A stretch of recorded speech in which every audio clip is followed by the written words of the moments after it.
Alhamdulillah, sehat ya. Alhamdulillah Ustaz, dan senantiasa mendoakan antum agar selalu sehat dan dimuliakan Allah. Alhamdulillah. Demikian kami mendoakan semoga Ustaz Felix dan keluarga besar senantiasa mendapatkan rahmat dan hidayah taufik Allah Subhanahu wa taala dalam kemuliaan. Gimana kabar Kakak? Alhamdulillah ya, Ustaz masih tetap dalam pembelajaran, masih puasa kemarin juga walaupun masih ada kekurangan. Nah, biasa. Saya juga masih banyak kekurangan. Apalagi kita Ustaz. Semua kita nggak ada yang sempurna ya, karena kita disebut insan, salah satunya disebutkan 65 kali dalam Al-Qur'an. Itu kata Ibnu Abbas radhiyallahu taala anhuma, dikutip nanti oleh Ibnu Mandzur, seorang pakar linguistik. Beliau punya kitab namanya Lisanul Arab. Jadi saat menjabarkan tentang turunan kata manusia, nun, sin dan ya, itu menyampaikan insan. Summiyal insanu insanan li'annahu 'indama wahida ilaihi fanasiya. Ya, insan disebut dengan insan karena seringkali ketika komitmen dengan Allah dia lupa. Lupa itu nasia. Ya, kalau saya lupa nasitu. Kita lupa nasina. Nah, sedangkan lupa di Quran sering bersanding dengan salah. Salah itu akhta. Aku salah, akhta tuh. Kita salah, akhtana. Rabbana la tu'akhidna in nasina akhtana. Nah, jadi ada potensi selalu seperti itu, dan persoalannya makanan pokok kita nasi itu. Makanya lupa Ustaz ya. Sering lupa gitu. Teman-teman, Ustaz Felix hari ini sebetulnya ada agenda malam ini. Saya kontak beliau dan Masya Allah beliau menyesuaikan agendanya. Jazakumullah khair Ustaz Felix. Semoga ada kebaikan-kebaikan di dalamnya. Kita ingin berbincang karena temanya berbincang tentang Aqsa, dan tidak akan lepas tentunya dari kondisi kekinian Palestina. Ini kita hadirkan juga dua bendera. Kemarin staf saya salah naruh itu ya, karena mirip-mirip dikira Palestina. Saya saking semangatnya nyampaikan tentang berita Gaza yang ditaruh bendera Sudan ini. sekarang sudah Palestina real. Baik, teman-teman sekalian, kita akan langsung saja pada satu perbincangan. Ada beberapa segmen yang ingin coba kita diskusikan, kita bincangkan. Sekarang kita akan coba gabungkan ya, gabungkan pandangan-pandangan dari Al-Quran, hadis-hadis Nabi Sallallahu Alaihi Wasallam, turunan-turunan nas-nas suci, sampai dengan perkembangan sejarah. Nah, kita akan coba mendengar dulu dari Ustadz Felix. Ustadz Felix bisa di-share kepada kita pembelajaran Ustadz Felix yang melakukan riset yang cukup dalam dari tahun berapa, seperti apa gambarannya, terutama dalam tinjauan aspek sejarah tentang Palestina dan potensi-potensi, kalau bisa katakan dalam tanda petik ya, mungkin konflik-konflik sampai dengan situasi kekinian. Baik, saya berikan dulu waktu dan ruangnya kepada Ustadz Felix. Dipersilahkan Ustadz ya. Baik, terima kasih Ustadz. Bismillahirrahmanirrahim. Assalamualaikum warahmatullahi wabarakatuh. Buat Ustadz Adi, buat seluruh pemirsa yang mengikuti Ustadz Adi Hidayat Official Channel, puji dan syukur senantiasa saya panjatkan kepada Allah Subhanahu wa taala. Begitupun juga salat dan salam semoga senantiasa kita pun curah dan limpahkan kepada kepada Rasulullah sallallahu alaihi wasallam, dan mudah-mudahan kita semua termasuk bagian daripada umatnya. Jadi begini Ustadz Adi, saya itu muslim sejak tahun 2002. Tapi terus terang saya termasuk orang-orang yang telat ketika mengetahui tentang Baitul Maqdis, mengetahui tentang problem tanah Palestina. Karena saya baru benar-benar ngeh dan benar-benar tergugah itu ketika ada serangan besar-besaran dari Israel yang menewaskan, kalau saya nggak salah, kurang lebih atau tidak kurang daripada 1.200 orang dalam jangka waktu 28 hari pada saat itu. Saat itu hati saya benar-benar terkoyak melihat orang-orang muslim bergelimpangan dengan jasad yang tidak utuh, karena mereka menggunakan waktu itu bom fosfor, dan waktu itu Israel juga menggunakan senjata kimia yang mengakibatkan orang itu benar-benar kesakitan, dan mereka memohon mati pun mereka tidak bisa. Nah, saat itulah kemudian saya baru berpikir, saya kan muslim ya, kok saya nggak paham tentang masalah Palestina, kecuali sedikit saja seperti yang saya pahami ketika saya masih bukan muslim. Jadi ketika saya masih bukan muslim, Ustadz, saya tuh kayak menganggap ya memang ada problem di situ. Walaupun saya karena bukan muslim, saya nggak pro dong ke orang-orang muslim. Saya pronya ya ke Israel karena saya bukan orang muslim pada saat itu. Tapi walaupun saya pro ke Israel, tapi saya tetap nggak bisa terima ketika ada anak-anak yang mereka terlantar, anak-anak yang menjadi korban, ataupun anak-anak itu yang harusnya mereka pergi ke sekolah, mereka harusnya bermain, tapi mereka justru dihadapkan pada kondisi perang yang sangat tidak menguntungkan bagi mereka. Nah, kondisinya ketika saya menjadi seorang muslimun, saya merasa kok sama ya, saya tidak memiliki apapun kecuali simpatinya sekarang saya berubah. Simpati saya sekarang bukan ke Israel, tapi simpati saya kepada orang-orang muslim tentunya. Tapi saya nggak ngerti apa sih problem mereka sebenarnya. Dan terlalu banyak pertanyaan-pertanyaan yang muncul bagi diri saya. Kenapa sih orang-orang Arab yang di sekitarnya diam?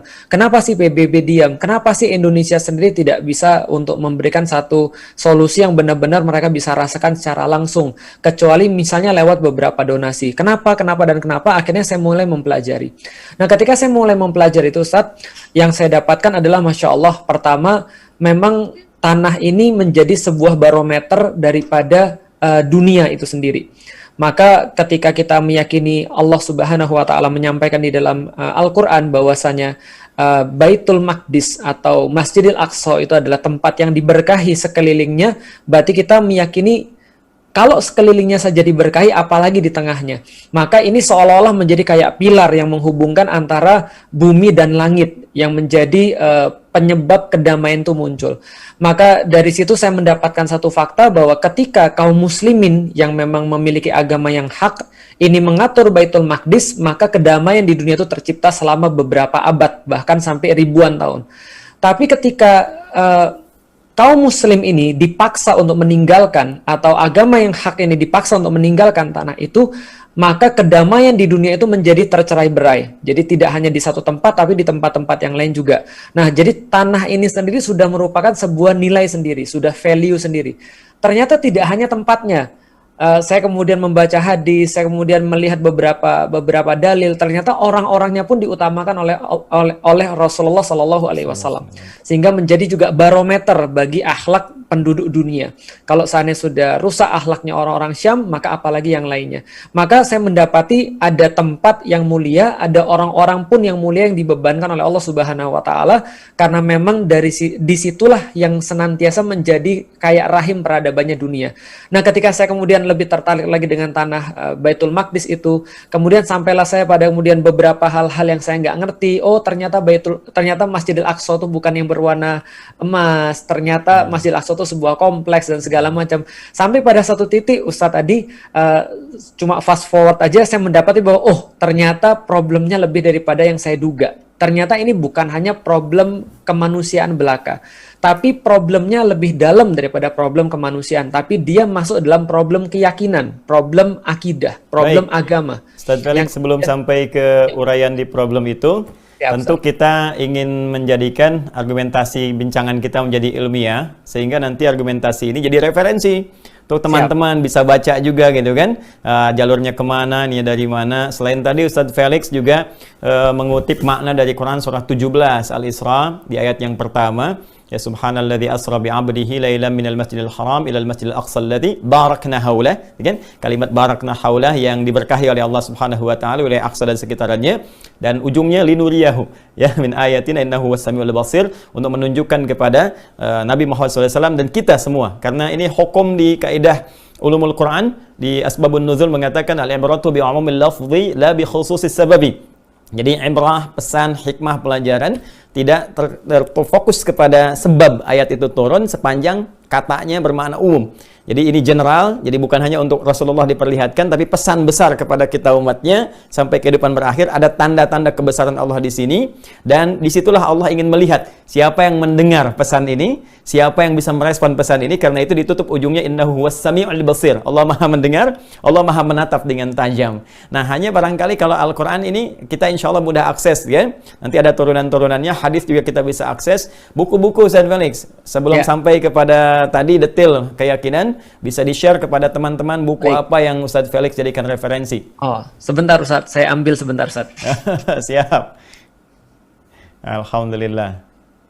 Baik teman-teman, nah ini ya, jadi saya ingin jadikan pertemuan kita ini ilmiah, jadi teman-teman juga bisa akses kan, kemudian referensinya ada, saling belajar, sehingga dengan itu insya Allah memperkaya wawasan. Ini yang ingin saya hadirkan sehingga isinya daging semua gitu ya. Baik.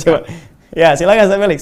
Ya, ini bukunya 3 jilid. Ini judulnya Buku Emas Baitul Maqdis. Ustadz Adi dapat salam dari teman-teman Institut Al-Aqsa. Oh ya. Jadi teman-teman Institut Baik. Al-Aqsa ini bekerja sama dengan peneliti dari ISRA, Ustadz Adi. Baik. Lalu mereka mengkompilasi ada ratusan riset, ada ratusan jurnal Baik. yang dikepalai oleh Profesor Abdul Fattah El-Awaisi. Baik. Nanti mungkin insya Allah beliau bisa menyapa Ustadz Adi satu saat nanti. Siap. Di buku ini beliau bersama anaknya ada Dr. Khalid El-Awaisi, lalu kemudian mengadakan penelitian-penelitian, lalu kemudian riset-riset sehingga mereka mendapatkan banyak hal yang kemudian saya jadikan sebagai rujukan untuk beberapa tulisan dan video saya.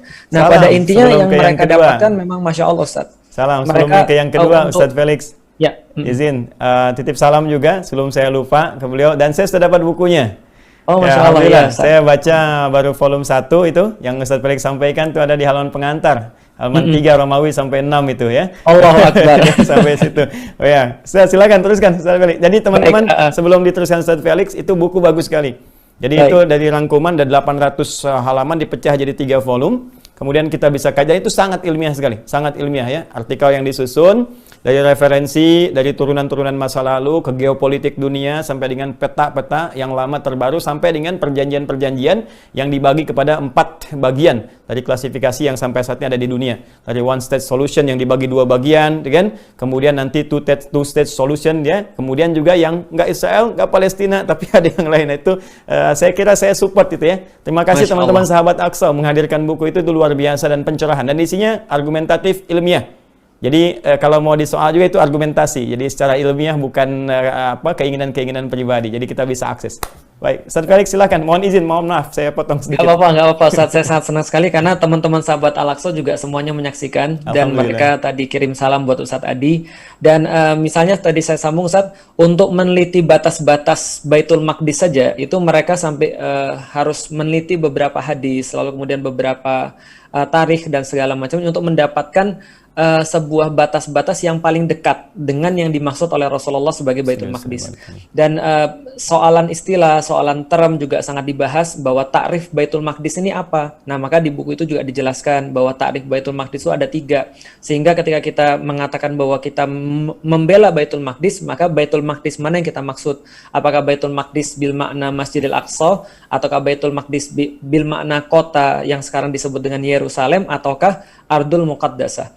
Nah, maka kemudian saya pikir ini adalah sesuatu yang sangat menarik sekali karena kita bisa mendapatkan, oh ternyata akar permasalahannya itu adalah akar permasalahan keyakinan melebihi daripada akar permasalahan kemanusiaan. Nah, karena akar permasalahannya adalah keyakinan, maka Yahudi yang ada di situ mereka mengatakan bahwa mereka mau gerakan kembali ke tanah Zion setelah mereka di diaspora. Jadi kita sudah memahami bahwa 2 kali itu kota Baitul Maqdis dihancurkan, berikut dengan Masjidil Aqsa itu dihancurkan 2 kali. Maka setelah 2 kali dihancurkan itu, orang-orang Yahudi berpecah kemana-mana. Mereka diusir karena tingkah laku mereka memang, ya mungkin Ustadz Adi yang pasti lebih berhak menjelaskan seperti apa sih kemudian nyebelinnya orang-orang Yahudi ini di dalam Al-Quran itu sendiri. Allah sampai mewakilkan dengan kata-kata Nabi Musa, lima tu'zunani.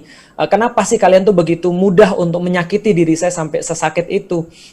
Karena inilah kemudian mereka di diaspora kan, karena sifat jelek ini mereka nggak bisa akur dengan pemerintahan manapun. Terakhir Romawi mengusir mereka diaspora pergi ke Eropa dan segala macamnya, dan akhirnya pada tahun 1860-an itu baru kemudian ada seorang pemuda yang lahir yang kelak nanti akan mengadakan Kongres Zionis. Nah, ini yang kita kenal dengan nama Theodor Herzl. Theodor Herzl bekerja sama dengan seorang bangsawan sekaligus seorang konglomerat dari Inggris namanya Lord Lionel Rothschild, keturunan keluarga yang menggagas sistem perbankan, kayanya luar biasa, sampai sekarang keluarga ini kaya banget. Maka mereka bekerja sama bagaimana caranya bisa membeli pemukiman di Baitul Maqdis untuk mereka jadikan cikal bakal untuk menubuhkan negara Israel. Nah, tapi tentu saja pada saat itu Khalifah Abdul Hamid yang menjadi kepala kaum muslimin menolak total, bahkan mengatakan bahwa kami tidak akan bersembunyi di balik benteng-benteng yang dibuat dari uang-uang Yahudi. Lalu kemudian menegaskan lagi beberapa tahun berikutnya, lebih baik kami mati dan menusukkan pedang ke dalam tubuh kami daripada menyaksikan tanah ini diambil, karena ini bukan tanah kami, ini tanah umat yang menyiraminya dengan darah mereka. Yahudi simpan uang mereka. Seandainya kalau Daulah Khilafah Utsmani ini hancur satu saat nanti, mereka bisa ambil tanpa bayar dan seterusnya. Maka kecaman-kecaman sekaligus ketegasan ini ada pada kaum muslimin ketika mereka punya kekuatan dan kepemimpinan. Nah, ternyata Ustadz Adi, kekuatan dan kepemimpinan ini yang akhirnya diincar oleh orang-orang Yahudi. Nah, akhirnya mereka berhasil meluluhlantakkan kekuatan dan kepemimpinan ini pasca Perang Dunia Pertama, sehingga tercerai berailah kekuatan kaum muslimin dan negeri-negeri mereka, sehingga saat itu dibagilah wilayahnya berdasarkan perjanjian Sykes-Picot pada tahun 1916. Setelah dibagi itulah, maka Inggris memberikan wilayah itu pada Yahudi, yang akhirnya pada tahun 1948 itu didirikan negara Israel oleh PBB. Oleh PBB yang diamini oleh Amerika sebagai pemenang Perang Dunia Kedua. 14 Mei ya? Dari situlah kemudian kekacauan dimulai, Ustadz. Jadi ini, saya pikir ini akar masalah yang harus diketahui oleh orang-orang sebelum mereka membela dan mencoba berbuat sesuatu untuk Palestina. Itu 14 Mei 1948 kan? Iya, Ustadz. Nah, itu tolong digaris bawahi ya. Itu adalah satu skema ya, skema global untuk memberikan itu. Jadi bukan kemerdekaan ya. Jadi kalau kemerdekaan itu kan merdeka dari satu ekspansi penjajahan, nggak ada yang dijajah. Jadi kita sedikit nanti luaskan lagi. Betul. Baik, Ustadz Felix, dari bacaan Ustadz Felix, gimana kita bisa bedakan dengan teman-teman antara pengertian Yahudi, Israel, kan? Kemudian juga ada Ibrani. Seperti apa kita bisa share ke teman-teman dari bacaan-bacaan yang bisa kita kaji? Ya, kalau salah saya mohon dikoreksi Ustadz, tapi sejauh yang saya pahami bahwasanya kita pertama harus mengenal Bani Israel, bahwa Bani Israel ini adalah keturunan daripada Israel atau Nabi Yakub. Maka ketika kita membahas tentang Bani Israel, banyak sekali ayat-ayat di dalam Al-Quran yang menyeru kepada Bani Israel, maka kita memandang bahwa Bani Israel ini adalah bagian daripada memang orang-orang yang terpilih oleh Allah. Orang-orang yang dimuliakan oleh Allah. Allah katakan mereka dipilih dan dimuliakan atas seluruh umat-umat yang lain. Nah, tapi di antara mereka ini nanti akan berpecah belah setelah Yusha bin Nun itu menuntun mereka masuk ke dalam tanah terjanji yang pada awalnya mereka tolak sendiri itu, maka mereka dibagi menjadi 12 wilayah yang ya namanya Yahudi, Ustaz, mereka ribut terus, akhirnya terbagi menjadi 2. Nah, 2 wilayah inilah yang menyebabkan ada term yang baru. Term yang pertama adalah kerajaan Israel yang ada di utara, yang beribu kota di Samaria. Kemudian ada term yang lain lagi, kerajaan Yahudi, yaitu adalah dari kata-kata Yehuda, salah satu anak daripada Nabi Yakub, yang berlokasi di sebelah selatan, beribu kota di Yerusalem. Nah, maka ini sudah ada term yang baru, kerajaan Israel dan kerajaan Yehuda. Dua-dua kerajaan ini akhirnya ditaklukkan oleh Assyria dan Babilonia, lalu kemudian ditaklukkan lagi oleh Romawi, dan akhirnya muncullah gerakan Zion atau Zionis. Nah, bagi saya Yahudi ini diperintahkan di dalam Al-Quran tidak untuk dibenci, Ustaz. Artinya ya Rasulullah juga punya istri daripada orang Yahudi, dan Rasul tidak pernah memerintahkan kita untuk membenci secara langsung pada orang Yahudi. Tapi yang diminta kita untuk dibenci adalah kelakuan-kelakuan atau sifat-sifat Yahudi. Seperti misalnya serakah, pengecut, lalu pembohong, tidak bisa dipercaya, selalu mengambil keuntungan, tidak taat, membunuhi nabi-nabi mereka sendiri, dan seterusnya. Nah, maka ini term sifat Yahudi, bukan orang Yahudi. Adapun Ibrani, ini adalah sebuah bahasa yang mereka gunakan, atau bisa juga digunakan untuk orang-orang yang ada, orang Ibrani atau bahasa Ibrani, yang memang membedakan antara orang Arab dengan mereka, walaupun masih satu rumpun. Jadi kalau misalnya lebih praktisnya lagi, kalau kita sebut Israel yang sekarang, berarti ini reverse-nya kepada negara penjajah tadi, bukan kepada Bani Israel. Tapi kalau kita sebut Yahudi, nah kita juga reverse-nya pada sifat-sifat orang-orang ini, tapi kita tidak membenci Yahudinya itu sendiri. Baik.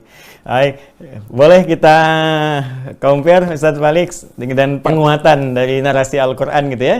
Kemudian juga ya boleh jadi juga kita bisa lihat dari naskah perjanjian lama seperti apa. Kita bisa rundutkan ya, sehingga barangkali kita saling menguatkan di sisi referensi dan memberikan wawasan pencerahan gitu ya. Apa yang disampaikan Ustaz Felix ini cukup menarik, dan ini ternyata secara genealogi ya, saya pernah riset juga ayat-ayat Quran, kemudian jadi compare dengan perjanjian lama dan turunan-turunannya, sampai kita menemukan dari silsilah gitu kan. Mohon izin ya, saya sedikit ini berdiri, saya udah siapkan flip chart ini, belum ditulisin apa-apa. Coba kita runtutkan dulu secara genealogis, sehingga apa yang tadi Ustaz Felix sampaikan kita bisa temukan gitu kan. Kita boleh turunkan dulu dalilnya dulu ya, dalilnya Quran. Ya, kita mulai dari surah kedua, Al-Baqarah. Ya. Nanti saya ingin dari ayat 132 dulu. Yang mushaf standar sebelah kiri ya teman-teman ya. Agak sedikit ke bawah di studi 2, 33, studi 34. Nanti baru pindah halaman. Ini dasarnya dulu. Nanti baru kita masuk ke turunannya Yahudi, Bani Israel. Boleh sini dulu Yahudi.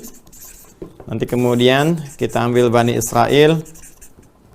Nah, nanti kita sedikit juga akan bahas tentang Ibrani dan turunan-turunannya. Baik, Quran surah kedua Al-Baqarah ayat 132 Allah berfirman, "A'udzubillahi minasyaitonirrajim. Wa wassa biha Ibrahimu banihi wa Yaqub.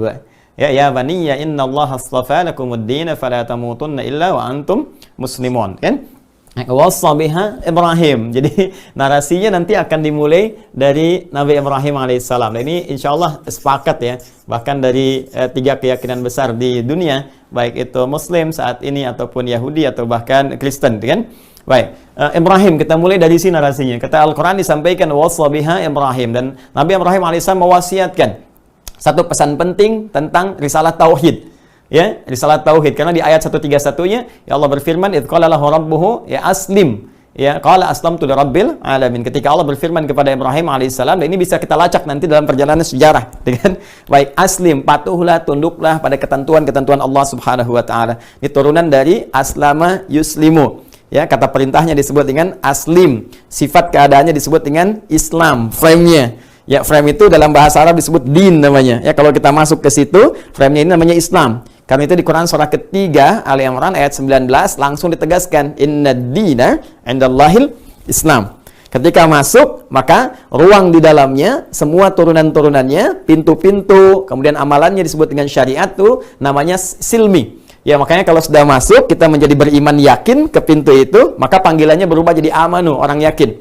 Quran surah kedua ayat 208. Ya ayyuhalladzina amanu, hei orang-orang telah masuk ke frame Islam tadi, engkau yakin, kau beriman tanpa ragu, udkhulu fis silmi. Ya, maka kalau kau sudah masuk, tunaikanlah kemudian turunan-turunan ajaran dari situ kafah secara menyeluruh. Kalau kita dapatkan itu nanti, kita kerjakan dengan baik, maka Allah berikan reward kepada kita, apresiasi dalam bentuk salam namanya. Ya, contoh di Quran surah 19 ayat 15, wassalamun alaihi yauma wulida wa yauma yamutu wa yauma yub'atsu hayya. Nah, ini warisan dari Adam alaihissalam, diteruskan risalah ini sampai dengan kita bicara ke Nabi Ibrahim. Nabi Ibrahim kan mewasiatkan risalah Islam ini kepada banihi. Kalau bani itu sudah jamak, ya kan? Baik, mencakup jamaknya luas, umum, baik laki-laki ataupun perempuan. Bani itu generasi turunan ke bawah, ya kan? Kalau laki-laki ibnun, perempuan ibnatun, ya. Kalau kita tuliskan di sini, saya ibnun seperti ini. Nah, perempuan tinggal tambah tak di ujungnya, ya kan? Ibnatun seperti ini. Kadang-kadang kita hapuskan ini karena ini hamzah wasal. Kita bisa hapus, terus harakat i-nya pindah ke sini jadi bin. Ini jadi bintun, ya. Binti. Nah, kalau bin itu berarti anak laki-laki. Isa bin Maryam. Isa anak laki-lakinya Maryam. Aisyah binti Abu Bakar. Aisyah anak perempuannya Abu Bakar. Demikian cara menerjemahkan. Kalau kita ingin gabungkan ini, ya, satu generasi ke bawah terus, ya, sampai terakhir, itu disebut bani namanya. Bani. Ya. Kalau cuma anak, walad, jamaknya aulad. Quran surah 2 ayat 233, kalimat aulad pertama, ya kan? Ketika Allah menyampaikan wal walidatu yurdi'na auladahunna. Ya, keturunan sampai ke bawahnya, aulad ke bawah disebut dzurriyyah namanya. Dzurriyyah. Ya, Quran surah ke-52 ayat 21, ya, walladzina amanu wattaba'athum dzurriyyatuhum. Tapi kalau kita ingin jadikan semua generasi sampai habis, bani. Ya, makanya Nabi Adam tuh punya keturunan sampai terus sampai berakhir, semua manusia. Karena itu semua kita keturunan ke Adam pada ujungnya kalau kita gali, ya, kecuali kalau ingin ada yang keturunan monyet, itu bukan kita gitu ya. Makanya kita tolak, ya. Ya, sampai ke Adam itu yaitu bani. Makanya kita disebut di Al-Qur'an dengan Bani Adam untuk menunjukkan genealogi kita sampai ke Nabi Adam. 7 kali disebutkan dalam Al-Qur'an, seperti Quran surah ke-7 ayat 31, ya Bani Adam. Nah, kembali ke sini, ketika Allah sampaikan wasabiha Ibrahimu banihi, artinya ingin disebutkan keturunan Nabi Ibrahim alaihissalam, dan pesan ini terus sampaikan sampai keturunan-keturunan mereka berakhir sampai kembali kepada Allah Subhanahu wa taala. Ini dahsyatnya. Jadi kalau nanti Ustaz Felix ingin katakan, saya ingin berikan wasiat kepada Bani Felix misalnya, nah itu anaknya, kemudian juga yang laki-laki, perempuan, terus turunkan risalah ini sampai kehidupan berakhir sampai kembali kepada Allah. Siapa keturunan ini? Nah, yang kita kenalkan, beliau kemudian punya istri Yang pertama ada Sayyidah Sarah, kan? Alaihissalam. Kemudian setelah itu ada Sayyidah Hajar, kan? Ya. Sayyidah Hajar, saya senang menggunakan kata Sayyidah. Ya, Sayyidah. Kalau orang Indonesia kan suka singkat Siti gitu kan. Siti Hajar, Siti Sarah. Ya disingkat sih nggak apa-apa, cuma nanti ada turunan kata di dialek bahasa Arab, Siti itu nenek gitu. Jadi ada yang namanya sekarang Siti Fulan misalnya kan itu.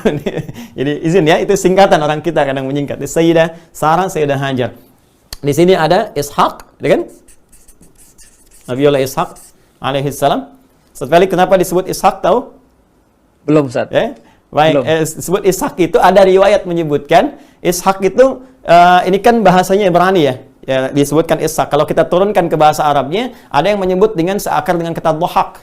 Dhahak yaitu tertawa. Ya, kenapa? Karena ketika diinfokan beliau dalam usia 90 tahun ke atas itu akan punya anak, ya istrinya tertawa. Bahkan nanti ada menarik nih di Quran surah Hud. Hud, teman-teman, surah ke-11 di ayat 71. Ya, wa imra'atuhu qa'imatun fadhahikat fabasyarnaha bi Ishaq wa min wara'i Ishaq Yaqub. Jadi ketika kami infokan kamu akan punya keturunan nih, gitu kan? Nah, dan disebut nanti di Quran surah ke-51 Adz-Dzariyat di ayat 24 sampai ke 25 sampai nanti ke 30 ya, untuk persoalan ke Nabi Lutnya. Itu disebut Ishaq dengan sifatnya bil ghulamin alim, dan namanya nanti di Quran surah 11 ayat 71 dengan Ishaq fadhahikat, gitu kan? Maka karena beliau tertawa, ya apa mungkin gitu kan kalau di Adz-Dzariyat itu sampai nepuk-nepuk pipinya, fasaqat wajhaha. Ya apa mungkin yang begini masih punya keturunan kan? Fadhahikat, maka Allah balas dengan nama nih Ishaq. Karena kamu tertawa dari sini, aku berikan seorang anak gitu kan yang di luar nalar manusia dan memberikan hiburan kepadamu sehingga engkau merasa gembira sampai tertawa dengan lahirnya itu. Ya. Dan bukan hanya memberikan kebahagiaan, tapi dia sangat cerdas, jenius. Dan kejeniusannya ini nanti akan disalahgunakan oleh sebagian keturunan yang muncul saat itu, dan datanglah kemudian ada bagian-bagian terbaik yang bisa kita lihat. Kemudian Hajar alaihissalam, ada Sayyidina Ismail. Ya. Dan ini sudah kita ketahui bersama, ini yang duluan dalam versi kita umat Islam, kan? Ini lahir duluan, usianya kurang lebih 14 tahun, Ustaz Felix. Ya, jadi 14 tahun duluan. Ini ya, lebih tua dibandingkan dengan Ishak. Jadi setelah Ismail nanti 14 tahun baru lahirlah Ishak. Jangan salah, ternyata istri Nabi Ibrahim itu bukan cuma 2. Ya. Kira-kira berapa nih Ustaz Felix? Pernah dengar info? Itu nyerah saya, Ustaz. Right. Ternyata ada lagi yang ketiga. Namanya Kantorah. Ya, Kantorah. Nah, ini bahkan di Kantorah ini ada yang sangat sekali menarik ya. Ada yang sangat sekali menarik. Apa yang menariknya? Di Kantorah ini ada riset yang menduga, tapi ini perlu divalidasi, tapi sangat kuat sekali, bahwa ini boleh jadi nanti turunannya ke bangsa Jawi, ke Melayu ini, termasuk kita. Ya, dikenal dengan Kentura katanya, dari Campa dulu. Ya, kerajaan Campa Tempo dulu, bukan yang sekarang. Ya, itu diriset sampai nanti melahirkan keturunan-keturunan. Ini ada 6 anak. Ya, ada 6 anak dari sini. Ada kemudian Madian, ya kan? Ada kemudian Zamran, ya kan? Ada kemudian Medan. Makanya nggak tahu apakah Medan sekarang dari sini ya atau bukan, ya. Dan beberapa turunan-turunan ke bawah yang lain sampai 6 anak di sini. Kemudian yang keempat ada lagi. Ya, ini 1 2 3 4. Ada namanya Hajun. Ya, Hajun. Ini ya. Kalau ini nanti ada Madian, Medan, dan turunan sampai ke bawahnya termasuk Surej. Ini nanti ada misalnya Kaisan. Ya. Kaisan. Makanya sekarang ada nama Kaizan gitu kan. Nah, ini turunan dari sini. Hajun. Ya, Suraij misalnya. Kemudian ada Umaim ya, dan turunan yang lainnya. Ini 5. Ini 6. Jadi di sini 1, ini 1 anak, ini 6, 8, ini 5. Ya, 8 tambah 5 13 dari keturunannya. 5 6 1 1. Referensinya dari mana Ustaz? Coba dibuka kitabnya. Misalnya kalau kita kumpulkan ada Al-I'lam, At-Ta'rif wal-I'lam. At-Ta'rif wal-I'lam. Wal-I'lam karyanya Syekh Abdul Qasim As-Suhaili. Abdul Qasim As-Suhaili. Nah, ini dikutip juga, nanti kita bisa temukan di Al-Bidayah wa Nihayahnya Ibnu Katsir. rahimahullah, ya, walaupun cuma sampai yang ke sini nanti. Ini diperdebatkan, tapi ini juga diteliti oleh para ulama-ulama kita, termasuk nanti dari turunan-turunan yang bisa kita lacak di referensi yang lainnya. Jadi ini di antara turunannya. Jadi ketika Allah Subhanahu wa taala menyampaikan Nabi Ibrahim mewasiatkan kepada baninya, itu para ulama juga mengomentari bukan hanya kepada Ishak, Ismail, kan? Awas, hati-hati nih ya. Wassa biha Ibrahimu banihi. Ingat baik-baik. Banihi ini, kalau kita sebut bani, kalau cuma 2 nggak nyampe kan? Waladaih kan? Tapi ketika kita katakan bani, tadi kan banyak sifatnya. Berarti ini pun masuk ke sini, ini masuk ke sini, dan nanti turunan-turunan yang akan sangat menarik turun sampai ke bawahnya. Nah, dari sini kita bisa turunkan, kita fokus kepada yang ini. Ya, kita tepikan ini sebagai bagian dari informasi saja nanti. Tapi nanti ada turunan-turunan ketika Musa lari ke Madian, nah ini kita temukan. Ya, dan yang lainnya. Ya. Dari sini nanti dari Ishak seperti kita ketahui, ya, disebutkan dalam ayat tadi, wassa biha Ibrahim banihi wa Yaqub. Kembalikan ke surat Hud tadi ayat 71, wa imra'atuhu qa'imatun fadhahikat fabasyarnaha ya bi Ishaq wa min wara'i Ishaq Yaqub. Jadi dari Ishak ini nanti Ishak menikah, kan nggak mungkin ujug-ujug lahir Yaqub kan? Pasti ada pasangannya dulu kan? Yang tidak menikah, yang tidak disentuh, ya, siapapun bisa mengandung melahirkan cuma satu di muka bumi. Ya, Sayyidah Maryam alaihissalam. Ingat bahasa Qur'annya, walam yamsasni bashar, nggak disentuh oleh satu manusia pun. Ya, kalau lahir tanpa bapak banyak ya, tapi yang nggak disentuh cuma Maryam. Ingat ya, jadi nggak usah ada Maryam-Maryam kekinian yang ngaku-ngaku. Nah, selain itu semua mesti ada pasangan. Ishak menikah dengan Rifkah. Ya. Jadi kalau yang ini tadi ada Kentura binti Yaktan, ya, Hajun binti Amin, ya, kemudian melahirkan ini Sarah kemudian melahirkan Ishak kemudian menikah dengan Rifkah. Ya, Ishak menikah dengan Rifkah melahirkan 2 anak kembar. Ini dia yang jarang banyak tahu orang, ya. 2 anak kembar, 1 Yakub, satu lagi Aish namanya. Ain, ya, Sad kalau di bahasa Arab itu. Sehingga sering dituliskan seperti ini, Aish. Ya. Nah, ini Aish dengan Yakub. Dan dua-duanya ini seringkali terutama Aish diiseng kepada Yakub. Ya, jadi ada kecenderungan condong Nabi Ishak alaihissalam kepada Yakub. Ya, lihat ini sering digulati sama kakaknya gitu kan, sama saudaranya seringkali demikian. Ya, mungkin kekinian kita dibully, tapi bully ini yang dimaksudkan sayang ya, saudara kepada saudaranya juga, bukan dalam konteks yang negatif ya. Nah, karena itu mencoba oleh Nabi Ishak alaihissalam untuk bisa dipisahkan dulu supaya cari dua-duanya pengalaman dan saling merindukan untuk pada kebaikan ya. Makanya nanti Ais ini pergi nanti ke wilayah Romawi, Rum. Nah, ini nanti akan ada turunan-turunan Romawi dari sini ke Rum. Nah, Yakub ini yang menarik. Yakub dimintakan oleh Ishak untuk datang ya, berangkat ke tempat ini abangnya dari Rifkah. Ya, berarti paman ya, sini ya, paman. Yang tempatnya memang di tempat Nabi Ibrahim dulu sebelum beliau kemudian menyembangi Sungai Efrat dari Haran ya, dari Fadam Arab nanti ya ke Syam. Ini di Fadam Arab namanya, Fadam Aram. Ya, Fadam Aram. Nah, nanti ini punya paman, kakak abangnya Rifkah ini namanya Laban. Ya, ada yang menyebut Laman, ada Laban, itu sepakat, bukan Gaban. Ini Laban namanya. Laban atau Laman. Nah, ini Nabi Yakub ini kemudian dimintakan oleh bapaknya Ishak untuk datang ke Padang Arab, dan ini hikmah juga untuk menapak tilasi. Ya, datuknya bagaimana kemudian bisa mendekat kepada Allah sehingga mendapatkan bimbingan-bimbingan wahyu. Karena ini ada terlihat di setiap anak kan ada terlihat keunggulan-keunggulannya gitu ya. Maka diminta untuk mencari nanti pamannya Laban, dan ketika bertemu di Padang Arab, Laban ini punya 2 putri. Ini yang paling menarik. Putrinya yang pertama disebut dengan Laya. Kita tulis begini aja lah versi Arabnya kan, kita turunkan. Dan yang kedua disebut dengan Rahil. Rahil. Saat itulah ketika datang kepada Laban, ini sudah tumbuh jadi pemuda, ini juga tumbuh jadi pemudi kan. Kemudian Laban meminta kepada Yakub, pilih deh salah satu, gitu kan, untuk kamu jadikan istri. Baik ya.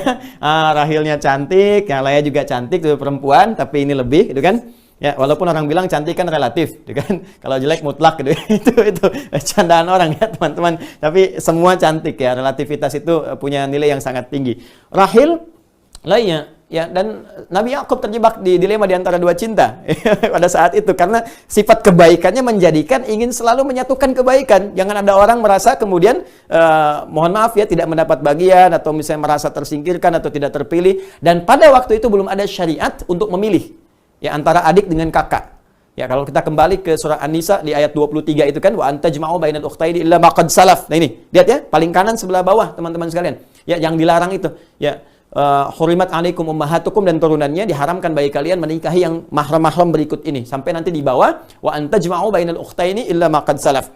Dan diharamkan bagi kalian menggabungkan ya saudari dalam satu kandungan, adik, kakak. Nih istri saya punya adik perempuan, enggak boleh saya nikahi adiknya dalam syariat kita sekarang, illa ma qad salaf, kecuali yang dulu itu pernah ada. Nah, karena belum ada ketentuan, daripada nanti ada satu di antaranya yang merasa dirugikan atau merasa kurang nyaman karena mungkin dinilai nggak dinilai baik oleh Yakub, maka Yakub dengan segala niat baiknya menikahi keduanya. Ya, menikahi keduanya. Laban setelah ini beranjak, nanti di sini, nah teman-teman sekalian, Laya melahirkan 6 orang anak. Ya, 6 orang anak. Di sini ada 6. Ya, 1 Rabin, kedua Syamun, ya Syamun, dieja juga dengan Simon, ya, baik ya, yang bukan Simon yang juri itu ya, American Got Talent atau British Got Talent ini Simon. Tapi nanti saya akan masuk kalau ada waktu kita Ustaz Felix bedah tentang Hollywood, nggak banyak orang tahu itu, nggak banyak orang tahu. Saya lompat sedikit ya, Ustaz Felix, Hollywood itu apa artinya? Hollywood kayu suci, Ustaz. Kayu suci. Kenapa disebut kayu suci? Nah, belum tahu saya, Ustaz. Karena ini terambil dari satu kisah sejarah. Ada seorang penyihir dulu. Ini kita bisa lacak. Penyihir dia punya satu kayu. Ya biasa kan kalau kita lihat ya narasi-narasi Harry Potter dan sebagainya itu pakai kayu kan? Ya. Jadi begitu di kayu ini dia punya satu keistimewaan dalam narasi mereka, sihirnya itu ketika diberikan sihirnya dia bisa mengendalikan pikiran orang-orang yang kena sihir kayu suci itu. Maka dia bisa diarahkan sesuai dengan pemiliknya, si pemilik kayu itu. Maka kemudian dibuatlah Hollywood untuk memberikan kesan bahwa dari tayangan-tayangan yang diproduksi, ditampilkan oleh Hollywood ini diharapkan bisa mempengaruhi pikiran orang-orang sehingga dibawa ya kepada keinginan orang yang membuatnya. Nah, siapa yang bikin itu? Nanti ada turunannya. Ya, nanti itu bisa banyak kan loh. Ya, kalau nggak percaya silakan, nanti kita bisa bedah tuh. Saya itu jarang dan hampir mungkin nggak pernah ya nonton film atau apa gitu. Tapi saya karena suka baca, lihat, narasi kita ambil, lihat cek sejarah dan ternyata terbukti. Ya, kenapa Lord of the Ring yang nyari itu temannya kan namanya si Sam. Ya. Tapi yang Transformer si Sam juga tuh. Kenapa disebut Sam? Ya, Ustaz Felix tahu kura-kura ninja ada berapa? 4, Ustaz. 4, siapa namanya? Donatello, Leonardo, terus, Rafael sama satu lagi Michelangelo. Tuh, pernah merasakan sesuatu nggak? Kenapa namanya pelukis semua? Renaissance. Ya, bukan hanya itu, Da Vinci Code. Oke. Ya, ada turunan. Nanti teman-teman kita bahas lain waktu deh. Nanti lain waktu kita bahas. Ya, kenapa ada Satya Baja Hitam, Kotaro Minami, kemudian belalang tempur, ya tendangan maut, terus Susuke Watanabe bikin Dragon Ball tahun 1996, ya ada Son Goku, Son Gohan, Piccolo dan lain sebagainya. Terus kenapa ketika di Kamehameha di atas itu ada bulatan? Lain waktu kita bahas. Kita sini dulu ya. Rabin, Simon atau Syamun, Lewi. Ya, kadang ditulis pakai V begini, Levi. Ya kita baca dengan Lewi, bukan Levis ya. Levis ya bisa kita lihat ya. Kemudian setelah itu ada Yahuda, ini dia. Yahuda. Ya. Baik, nanti kita lihat kenapa tadi kita bicara dialog Ibrani dengan Aramaik dengan Arab ini saya kotaki di sini. Rabin, Syamun, Levi, Yahuda, ya, Izakar. Kemudian Zabalon. 6 orang anak. 1, 2, 3, 4, 5, 6. Dari lahir ada 2. Ya, 2 melahirkan 2 orang anak. 1 Nabi Yusuf. Ya, dan jadi nabi nanti alaihissalam. Yang kedua adiknya Bunyamin. Ya, Bunyamin. Ida Royani nggak ada sini ya. Maaf beda. Ini Yusuf dan Bunyamin. Nanti yang 2 ini pun Ini melahirkan 6 orang anak, ini 2 orang anak. Maka Laban melihat bahwa ini ketika sudah mulai tumbuh, diminta kembalilah oleh Ishak untuk balik lagi. Ya, untuk dapat pencerahan lagi, balik, melepas kerinduan. Maka ketika akan balik ini, oleh Laban diberikanlah kemudian masing-masing asisten rumah tangga. Ya, asisten rumah tangga. Laya itu diberikan asisten bernama Zalfa. Ya. Kemudian ini Rahil diberikan asisten bernama Balha. Ini Zalfa, ini Balha. Baik. Ya, Yakub tadi karena memang ada fitrah kenabian, terus ini lihat tuh napak tilasnya jalurnya seperti ini, maka ini sunnah juga kepada kita. Kalau ada anak kelihatan baik, ya, sampai kaget tuh. Ada anak kelihatan baik, maka dilihat jalur baik ke kakek moyangnya untuk napak tilas belajar dari situ. Maka Nabi Yakub karena merasa ini asisten rumah tangga, saya takutkan mahramnya ada pergulatan dan sebagainya, jadi salah lihat, salah ini dan sebagainya, sekalian dinikahinlah. Ya, maka dinikahi kemudian ini Zalfa dengan Balha, masing-masing dari sini nanti melahirkan 2 orang anak lagi. Ini 2, ada Jad ya, dengan adiknya, kemudian di sini Dan juga dengan adiknya. Ini 2, ini 2. Jadi di sini 6, di sini 2, di sini 2, sini 2. Ya. Jadi 6 ditambah dengan 2 8, ditambah dengan 2 10, tambah dengan 2 12. Nah, jadi anaknya 12 karena lebih daripada kalau 1 kan walad kan? 2 waladain, 3 dan seterusnya aulad, tapi kalau ini melahirkan keturunan lagi keseluruhannya, maka kita kembalikan ke kata tadi namanya bani. Makanya di Quran surah kedua ayat 132 disebutkan wassabiha Ibrahimu banihi wa Yaqub. Jadi Yakub pun meneruskan risalah bapaknya untuk menyampaikan risalah nilai keislaman kepada seluruh generasinya. Dari sinilah teman-teman sekalian akan melahirkan turunan-turunan yang tidak akan terlepas dari apa yang kita alami sampai dengan saat ini. Boleh jadi juga kalau kita cari secara genetis mungkin akan tersambung dari bagian-bagian itu. Ya, di sini dari Lewi misalnya ini banyak melahirkan keturunan para nabi. Ya, Musa jalurnya dari sini. Musa anak siapa?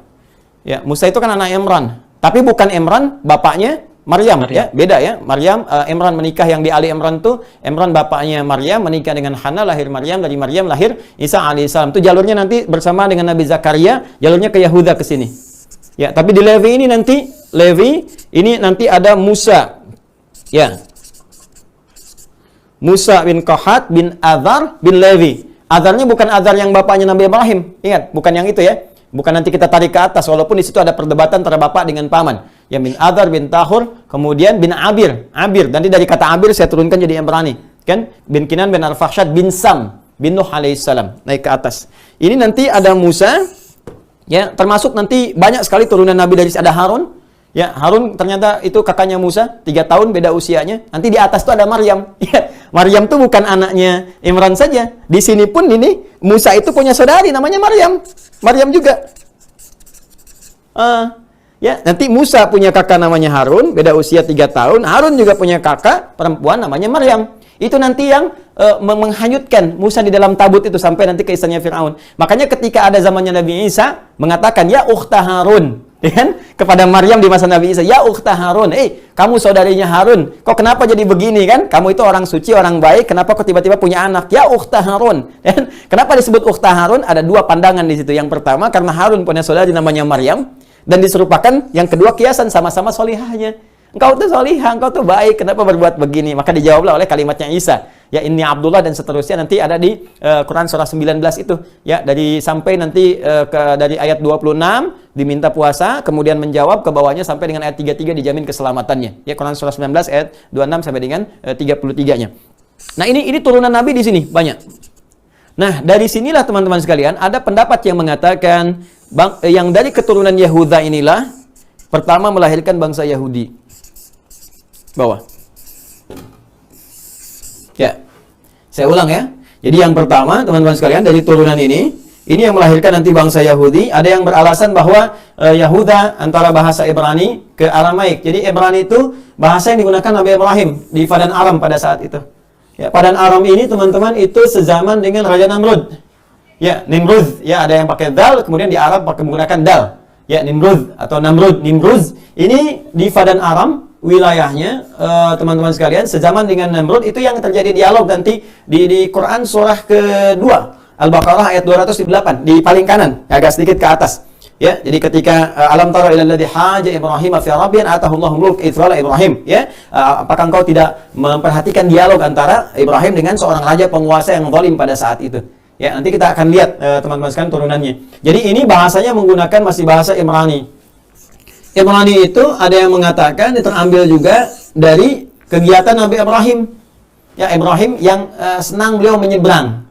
Ya, kemudian merantau, menyeberang, berdakwah dan sebagainya, karena itu disebut dengan Ibrahim. Ya, di bahasa setempat mengatakan yang bisa merantau, yang bisa menyeberangi. Ya, dari kata ini ada juga yang mengatakan turunan dari kakeknya Ibrahim yang tadi saya sebutkan, bin Adar ke atasnya bin Taluh bin Abir. Dari kata Abir ini turun menjadi Ibrani. Hanya ketika beliau menyeberang melewati sungai Efrat sampai dengan ke Aram, ya, saya ke wilayah Syam sekarang. Syam sekarang, ya. Kalau Syam sekarang berarti 4 negara kan?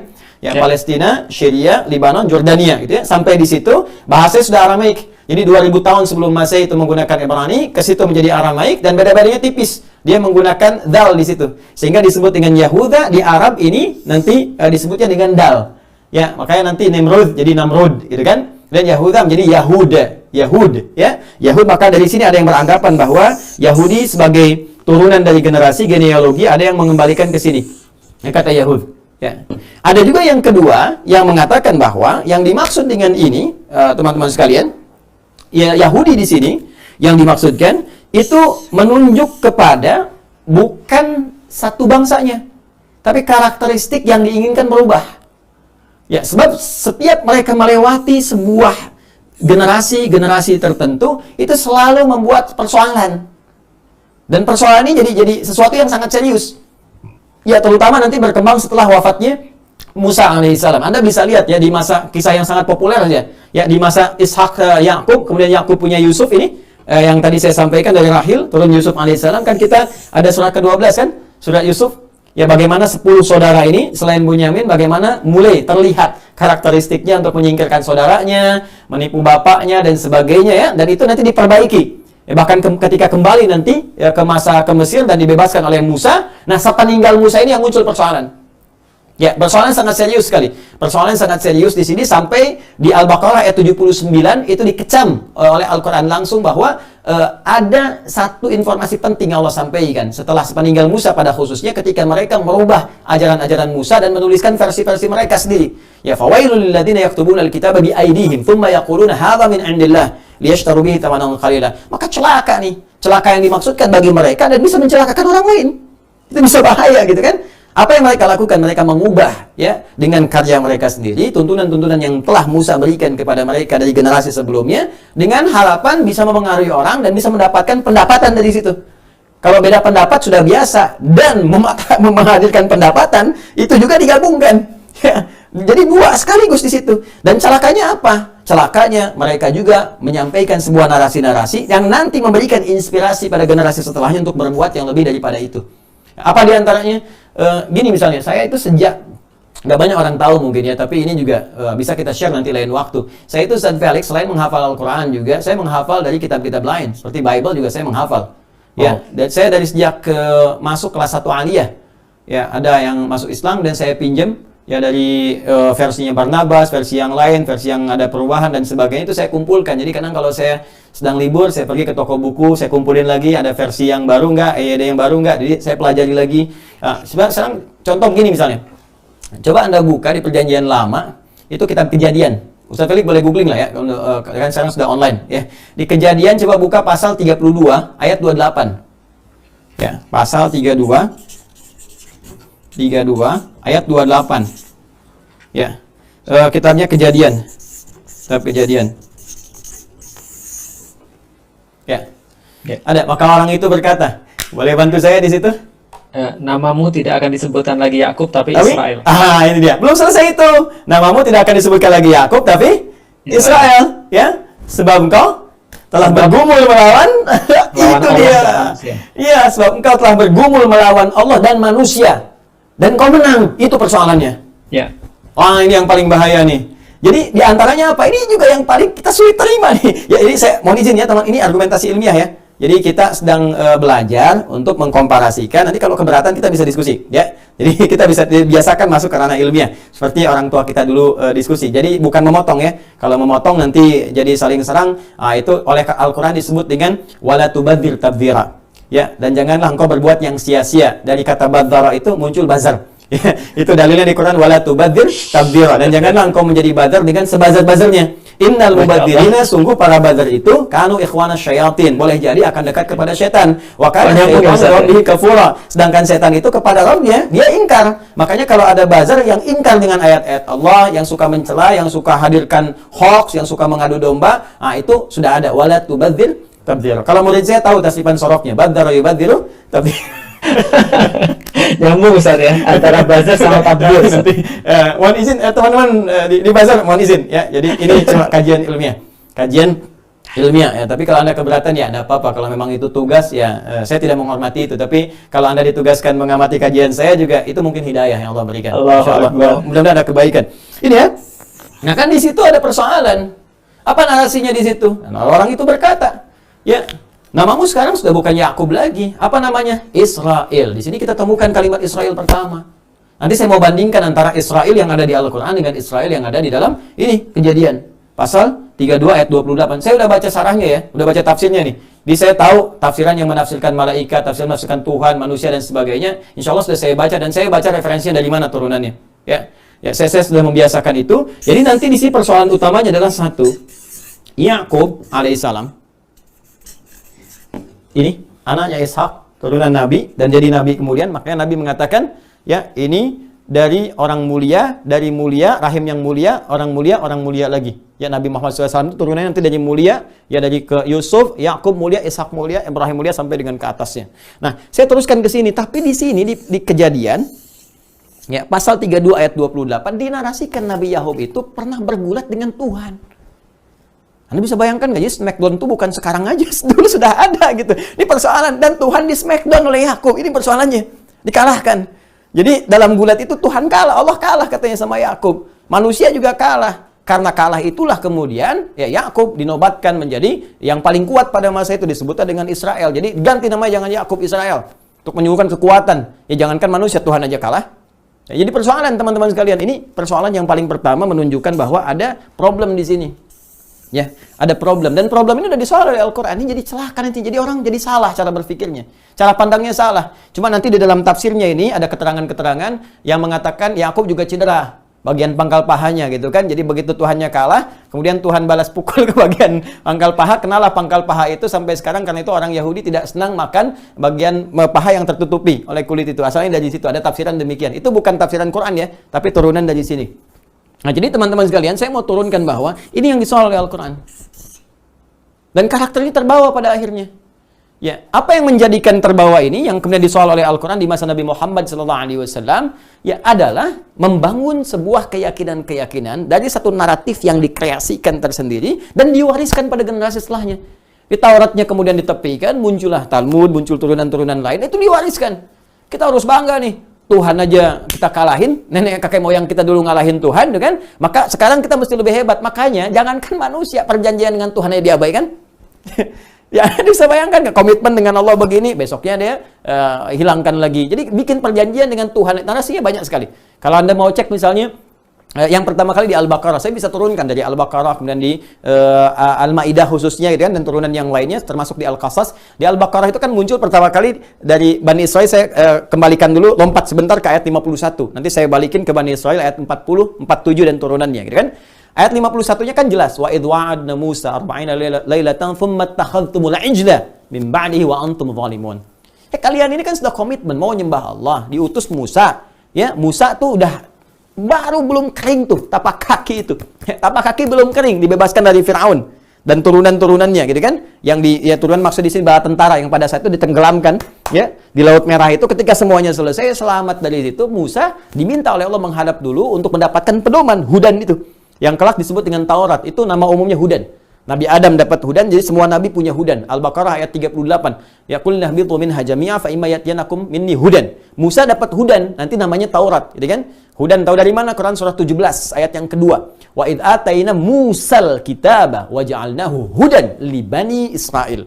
Maka ketika dia kemudian berangkat ke Tur Sina itu, Ya, kemudian untuk mendapatkan turunan Ten Commandments, 10 perintah Allah Subhanahu wa taala, apa yang terjadi? Sudah komitmen mau nyembah Allah, dijaga juga oleh Nabi Harun, ya alaihissalam, dijaga di situ dengan baik. Apa yang terjadi? Mereka tiba kemudian menyalahi ketentuan Allah, langsung pengen dihadirkan Tuhan. Ya, lewat sesembahan dari anak lembu itu, yang ketika mereka lihat satu kaum mereka menyembah punya Tuhan tertentu, dia katakan, tolonglah sendiri kan, buatkan kepada kami seperti ini sehingga kami bisa mengikuti jejak orang-orang itu. Anda bisa bayangkan nggak?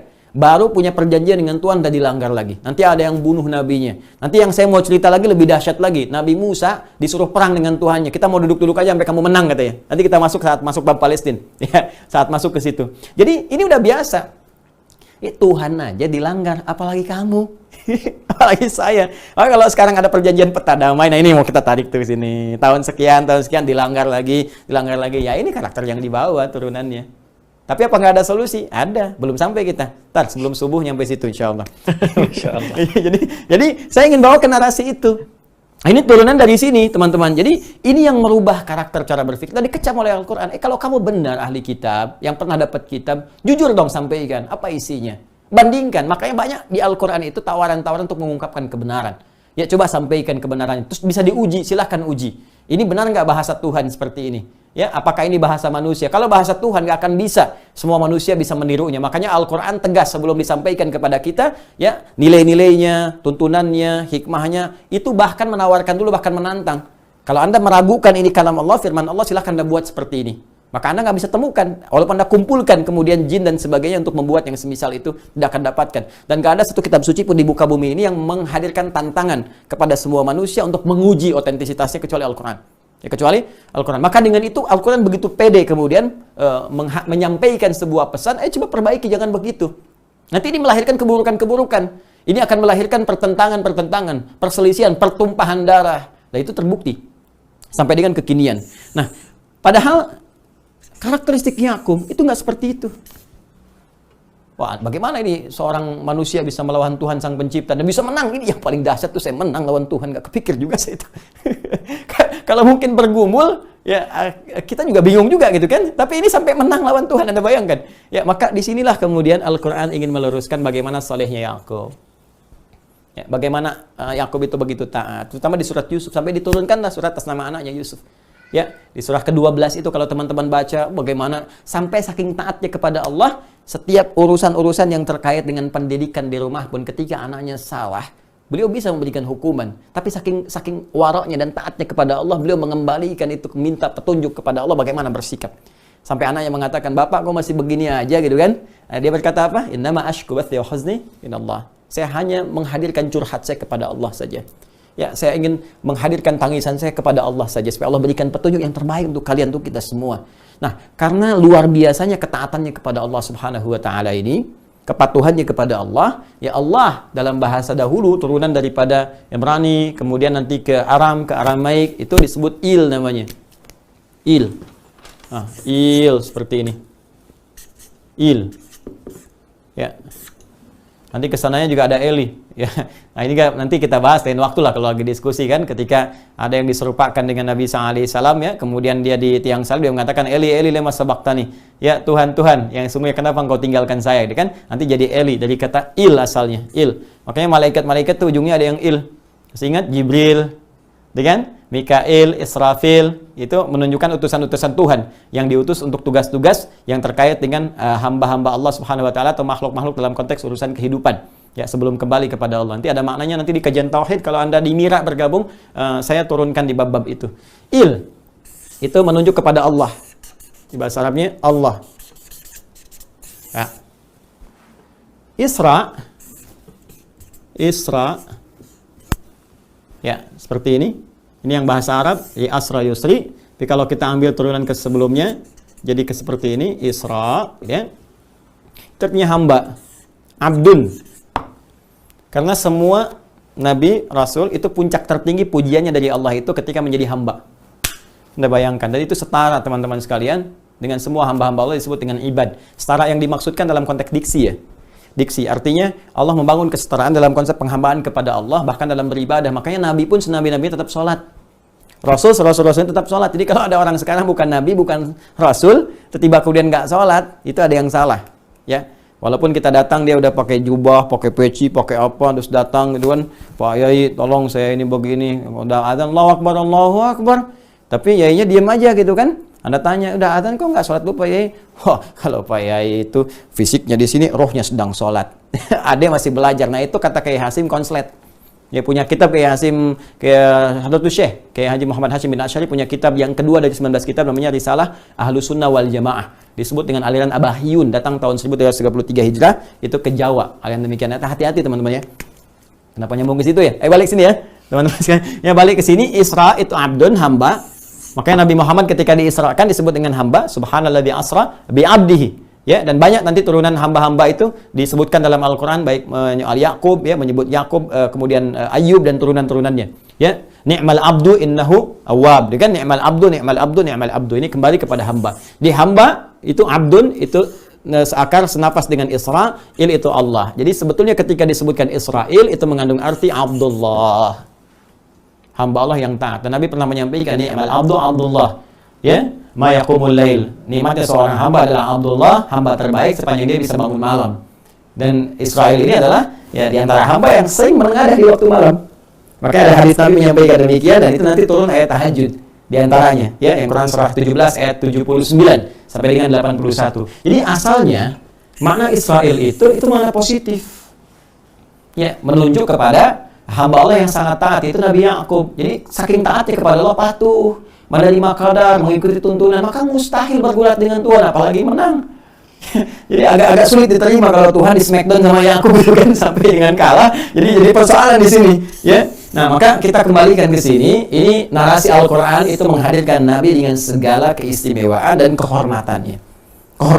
Nanti Anda bisa bandingkan lah, Anda bisa baca keterangan kalau ada yang menyebutkan misalnya, mohon maaf sekali, Nabi Daud seperti ini, Nabi Nuh, Nabi Lut bisa selingkuh, Nabi Nuh bisa begini, itu hal-hal yang kemudian diluruskan oleh Al-Qur'an dengan menampilkan segala kehormatannya. Termasuk Yakub yang nanti kemudian disebut dengan Israel, anak-anaknya yang tadi itu 12 ini, karena 12 itu banyak, dengan keturunan ke bawahnya disebut Bani, mengisyaratkan bahwa dengan dari nama Bani ini akan melahirkan keturunan-keturunan ke bawahnya yang memberikan pengaruh dalam kehidupan dunia, ya kan? Maka diikatlah ini kepada bapaknya ke atas, ya kan? Yaitu Yakub, yaitu Israel, maka disatukan kata Bani dengan Israel menjadi Bani Israel, seperti ini.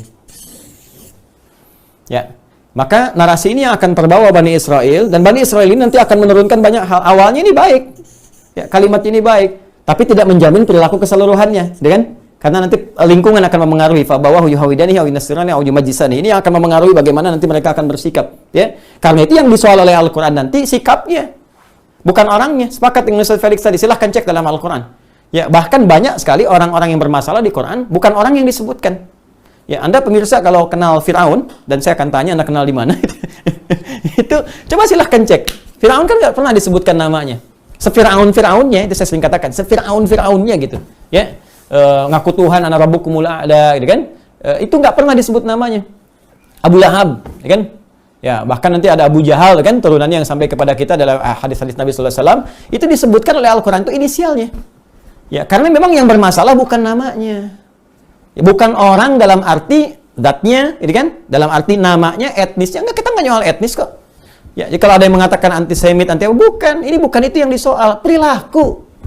Makanya ketika Nabi Musa dan Harun alaihi wassalam diperintahkan datang kepada Firaun untuk berdakwah, gitu kan? Dan yang disebutkan apanya? Quran surah 20, teman-teman, Toha, ayat 43 sampai 44. Idhaba ila Fir'auna innahu tagha. Gitu kan? Ya, Musa dan Harun pergilah kepada Firaun. Raja disebutkan inisialnya. Untuk memberikan kesan bahwa ini namanya nggak salah. Jadi jangan sampai ada orang kemudian berbuat salah, Anda soal namanya. Karena belum tentu orang punya nama serupa berbuat yang buruk. Oh, hati-hati, kan? Dan jangan pergunjingkan namanya. Itu ini luar biasa nih, namanya Hasan kelakuan Joni misalnya, kan? Enggak begitu. Joni juga nggak begitu. Ya, jadi jangan sampai kita masuk ke keadaan yang belum tentu benar adanya, gitu kan? Dan dahsyatnya apa? Ini nanti dikutip kekinian sampai inisial disebutkan, sampai kan sekarang jadi narasi kan, termasuk di kepolisian misalnya kalau ada orang salah kan inisial disebutkan. Ya. Misalnya ini telah melakukan satu perbuatan dengan inisial TS, gitu kan? Ini dan seterusnya. Kenapa? Untuk menghormati sebuah nama, karena perbuatan yang disoal. Kata Al-Qur'an innahu tagha, dia sudah mulai menyimpang. Penyimpangannya yang disoal, bukan kedudukannya. Ya, silahkan Anda menjadi raja, silahkan jadi pemimpin, silahkan jadi pejabat, silahkan jadi konglomerat. Tapi ketika itu sudah membahayakan orang lain, datanglah kuliah agama untuk memberikan pencerahan. Supaya dikembalikan pada kebaikan. Makanya di Islam itu, yang jadi direktur tetap jadi direktur. Raja tetap raja, presiden presiden. Pejabat tetap pejabat. Jadi berislam itu tidak menurunkan status keduniaan, tapi mengangkat. Persepsi ini yang harus dibawa. Kan? Dan indahnya, faqula lahu qawlan layyina la'allahu yatadzakkara aw yakhsha. Katakan dengan lembut, dengan baik. Mungkin dengan kelembutan itu mulai sadar dan memperbaiki keadaan dirinya. Nah, ini saya mau tunjukkan bagaimana narasi Al-Quran dibangun untuk membentuk kata Israel. Dan Bani Israel ini turunan yang diharapkan ketika disebutkan kalimat Bani Israel itu Allah ingin luruskan dengan kata-kata terhormat gitu loh. Anda itu keturunan orang soleh, Anda itu keturunan hamba Allah, Anda terjaga dengan kemuliaan dari segi turunan-turunan ke atasnya. Jangan berbuat seperti ini. Makanya ketika muncul turunan kata Bani Israel pertama kali Al-Baqarah ayat 40 kan kalau kita begini ya berarti sebelah sini paling kanan kan di pertengahan, ya Bani Israel dzkuru ni'mati allati an'amtu 'alaihim ya ni'mati allati an'amtu 'alaikum wa aufu bi 'ahdi ufi bi 'ahdikum wa iyaya farhabun. Ya Bani Israel, anak keturunan Israel, Yakub yang saleh, yang bermunajat kepadaku, yang sering bangun malam, yang sering bertawakal kepadaku. Kalian ini keturunan yang baik-baik, kenapa jadi begini? Ya, penuhi komitmen kalian kepada saya. Kita kan sudah berkomitmen, sudah diangkat bahkan satu gunung supaya kalian benar-benar, ya kan? Dan ketahuilah suatu saat akan pulang. Apa nggak malu? Jangankan denganku ketemu kakek moyangmu Yakub. Apa kamu akan begini? Nggak malu, kata Allah tuh. Ya, jadi nggak usah jauh-jauh lu pikirkan dengan aku deh. Yang kamu kadang-kadang sering mengingkari janji. Kalau kamu ketemu dengan Israel nih, bapak moyangmu, apa kamu bangga membawa nama Israel? Sementara perilaku kamu nggak begitu gitu. Ini ya, mudah-mudahan sampailah ke sana. Jadi ini pesan yang dibangunnya itu ini. Ya, kemudian ada nanti lagi kan di ayat 47-nya kan, ya Bani Israil dzkuru ni'mati allati an'amtu 'alaikum wa anni faddaltukum 'alal 'alamin. Ingat ya Ustaz Felix, kalimatnya anni bukan inni. Ya, kan ya? Anni bukan inni. Itu beda. Ya. Anni dengan inni apa bedanya? Kalau kita belajar ilmu nahwu, kalau inni pakai kasrah ya, inni itu artinya akan berkelanjutan. Tidak hanya saat itu saja, maka akan terus unggul sampai berkelanjutan. Tapi kalau anni pada saat itu, ya, dan tidak menjamin setelahnya. Jadi saat itu diberikan keistimewaan, keunggulan, diantaranya apa? Ada yang sifatnya kenikmatan dalam konteks pangan. Di ayat 57 itu kan, Al-Baqarah 57, paling kiri sebelah bawah. Wa dhallalna 'alaikumul ghamama wa anzalna 'alaikumul manna wassalwa. Pengen makan madu tinggal ada, jalan dinaungi. Keistimewaan. Karena nabi-nabinya di atas istimewa, karena nabi sering berdoa kan. Kalau berdoa kan terkabul. Ya, tapi kadang-kadang didoakan tapi nggak mau ngambil doanya, itu yang jadi masalah. Jadi kemudian merusak gitu. Nah, ini teman-teman sekalian, saya ingin turunkan narasi dari sini. Nah, ketika berbuat salah inilah kemudian ini mau diperbaiki oleh Allah supaya jangan berkelanjutan sehingga merusak nama baik Yakub ya dengan nama tadi. Maka diutuslah nabi-nabi. Di antara nabi yang paling fenomenal yang sampai mengeluarkan mereka dari ya mohon maaf kekejaman Firaun ya dan turunannya setelah periode Yusuf selesai kan di Mesir. Mesir itu nanti turunan Ustadz Felix dari turunan apa namanya anak Nabi Nuh. Pernah dengar nasabnya? Ham, Ustaz. Betul. Ya, itu kalau ngambil ke Afrika. Tapi sebetulnya nanti ada dari Sam juga. Ya, jadi kalau kita ngambilkan Nuh, ini sampai habis tuh ini ya. Spidolnya bismillah. Ya Allah, semoga Allah ampuni admin tuh yang belum ngisi. Ini Nuh. Ini dia, Nuh alaihissalam. Kan punya 4 orang anak kan? Ya, ada yang diperselisihkan namanya, tapi ini banyak narasi di Al-Quran yang kemudian dia tenggelam, yang kanan itu kan? Satu, kemudian yang kedua Sam, ketiga Ham, kemudian yang keempat Yafith kan? Baik, yang ini yang nanti membangun ras Semit itu kan? Ya, Semitis yang turunannya nanti ada ke Arab, termasuk juga bagian Yahudi dan turunan-turunannya. Kemudian Ham, yang ini yang ras Afrika ya dan turunan-turunannya. Yafith ini nanti ke Eropa. Tapi jangan lupa di sini dia Sam ini nanti menurunkan 8 lagi. Ya. Nanti ada Asyur yang jadi Assyria itu ya. Kemudian nanti turunan ke bawahnya juga ada yang Aramaik itu, ya Aram. Ya, termasuk juga nanti ada Kaldan yang Irak kuno ya, peradaban di Irak kuno sampai nanti ke bawah terus. Nah, ada Masri juga di sini. Ya. Termasuk di sini nanti ini ke-8 yang ke-7-nya Ibrani. Jadi Ibrani itu asalnya bukan menunjukkan sebuah bangsa, tapi nanti untuk alat komunikasi yang ada pada saat itu. Ya, nggak membentuk karakter. Ini cuma saya turunkan saja. Kemudian teruskan kembali ke yang tadi. Kita balik lagi. Jadi kita ingin luruskan dulu ya, narasi Bani Israil dalam Al-Quran sebetulnya itu mulia. Israel itu menunjuk kemuliaan gitu, bukan tingkah pola angkuh. Karena itu turun ayat-ayat Quran untuk meluruskan kembali perilaku mereka. Kamu jangan begini, kan? Nah, puncaknya dimulai di masa Musa alaihissalam. Ya. Masih ingat tadi Musa turunan ke Levi kan? Levi kan anak yang ketiganya dari Nabi Yakub alaihissalam, dari anaknya Laya gitu kan? Yang turun yang kita turunkan tadi.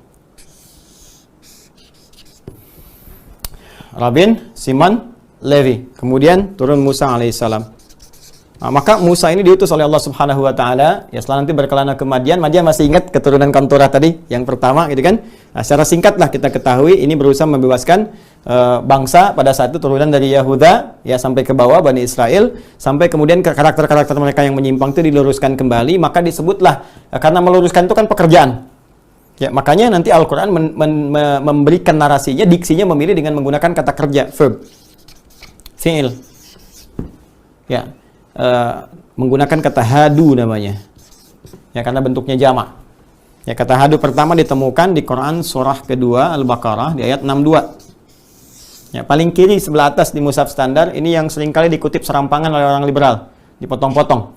Innal ladzina amanu wal ladzina hadu wan nasara was-sabiin man amana billahi itu dibuang. Enggak disempurnakan oleh mereka ya.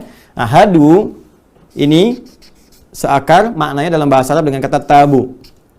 Ya, tabu. Dari kata taba yatubu. Taba yatubu. Ya, kalau ngajinya lewat YouTube maka mereka tasrifnya taba yatubu YouTuban. Pas bakayu Facebookan. Tapi kalau kita ngaji tafsir beneran, taba yatubu artinya tobat kembali.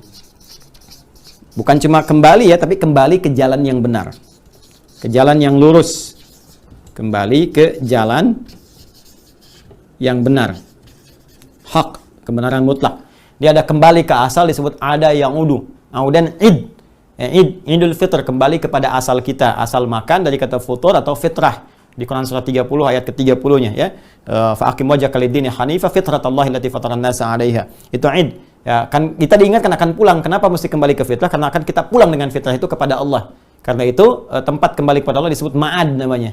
Ya, Allah tidak mengingkari janjinya, disebut dengan mi'ad. Quran surah 3 ayat 9, innallaha la yukhliful mi'ad. Ya kan?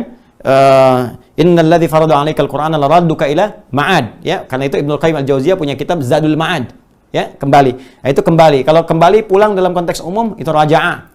Ya, dengan tahapan, pulang dengan tahapan. Innalillahi wa inna ilaihi raji'un. Kan Quran surah kedua ayat 156. Makanya ketika ada yang meninggal, kita katakan misalnya innalillahi wa inna ilaihi raji'un. Kenapa dikatakan raji'un? Karena dia pulang dengan tahapan-tahapan. Dari meninggal ke alam barzah dulu, dihisab dan sebagainya. Tapi kalau kita ingin katakan kembali ke jalan yang benar, tuntunan yang hak, itu menggunakan kata taba. Ya. Karena itu Allah menerima orang-orang yang mau kembali, disebut dengan tawwab sifat Allah itu. Tawab, ya. Nah, orang-orang yang ingin mendapatkan taubat dari Allah Subhanahu wa taala, mendekat kepada Allah itu kan, itu disifati juga dengan ini dalam bentuk jamak, tawabin. Ya, innallaha yuhibbut tawabin wa yuhibbul mutatahhirin. Itu kan itu di Quran surah kedua misalnya di Al-Baqarah di ayat yang ke-222 ya sampai 223 yang nisa hukum sebelum kata itu. Jadi ini taba yatubu artinya kembali kepada jalan yang benar. Nah, pada masa itu seakar kalimatnya dengan kata hada. Ya, hadu ini memberikan petunjuk untuk balik lagi. Makanya kata kerjanya menggunakan kata hadu ketika ada narasi ini di dalam Al-Quran, innal ladzina amanu wal ladzina hadu. Ya, maka orang Yahudi itu selalu oleh Al-Quran itu diberikan narasi-narasi ke arah yang positif, walaupun mereka berbuat hal yang tidak baik gitu kan. Dan ini nggak semua ya, ingat, nggak semua karena tapi presentasinya kecil. Illa qalilan minhum, kecuali sedikit saja. Ya, mohon izin teman-teman, ini kalau saya terangkan ini saking dahsyatnya materi sampai goyang nih ininya nih. Ya, saya betulkan sedikit ya. Betulkan sedikit dulu supaya nanti nah ini udah kokoh nih. Ya, manhaj yang kokoh. Pengikutnya disebut kokohiyun. Baik sini. Baik, ya fokus lagi teman-teman. Jadi lihatlah bagaimana Islam menampilkan keindahan. Kata-katanya nggak ada yang kotor gitu. Dilarang kita mencela. Ya, dilarang bikin hoax, dilarang berprasangka buruk. Bahkan ketika ada berbuat kotor pun perilaku, ya Islam tetap menampilkan narasi yang bagus, diksi yang indah. Ya, Walilladzina hadu, kan? Kemudian kalimat-kalimatnya tentang ada kata Yahud tadi kan kembali kepada awal, menuju kepada sikap yang kurang bagus. Ayo balik lagi. Sifatnya disebut dengan Yahud, kata kerjanya disebut dengan hadu. Kamu ini seharusnya balik. Kamu tuh punya kakek yang bagus, namanya Israel. Ya, anak-anak cucu Israel keturunannya yang kamu kemudian beraktivitas, kadang menyimpang dan sebagainya. Ayo balik lagi, ikuti kemudian pola datukmu, kakekmu, kan? Ini aku utus seorang nabi mengajak kamu kembali. Tapi kemudian apakah semudah itu? Tidak juga. Karena tadi banyak narasi yang dibuat hasil kreasi manusia dari penyimpangan. Nah ini, kalau ada seseorang yang sudah menyimpang, kemudian dia bikin sebuah karya, tulisan, apalagi orang itu melekat gelar kepadanya misalnya.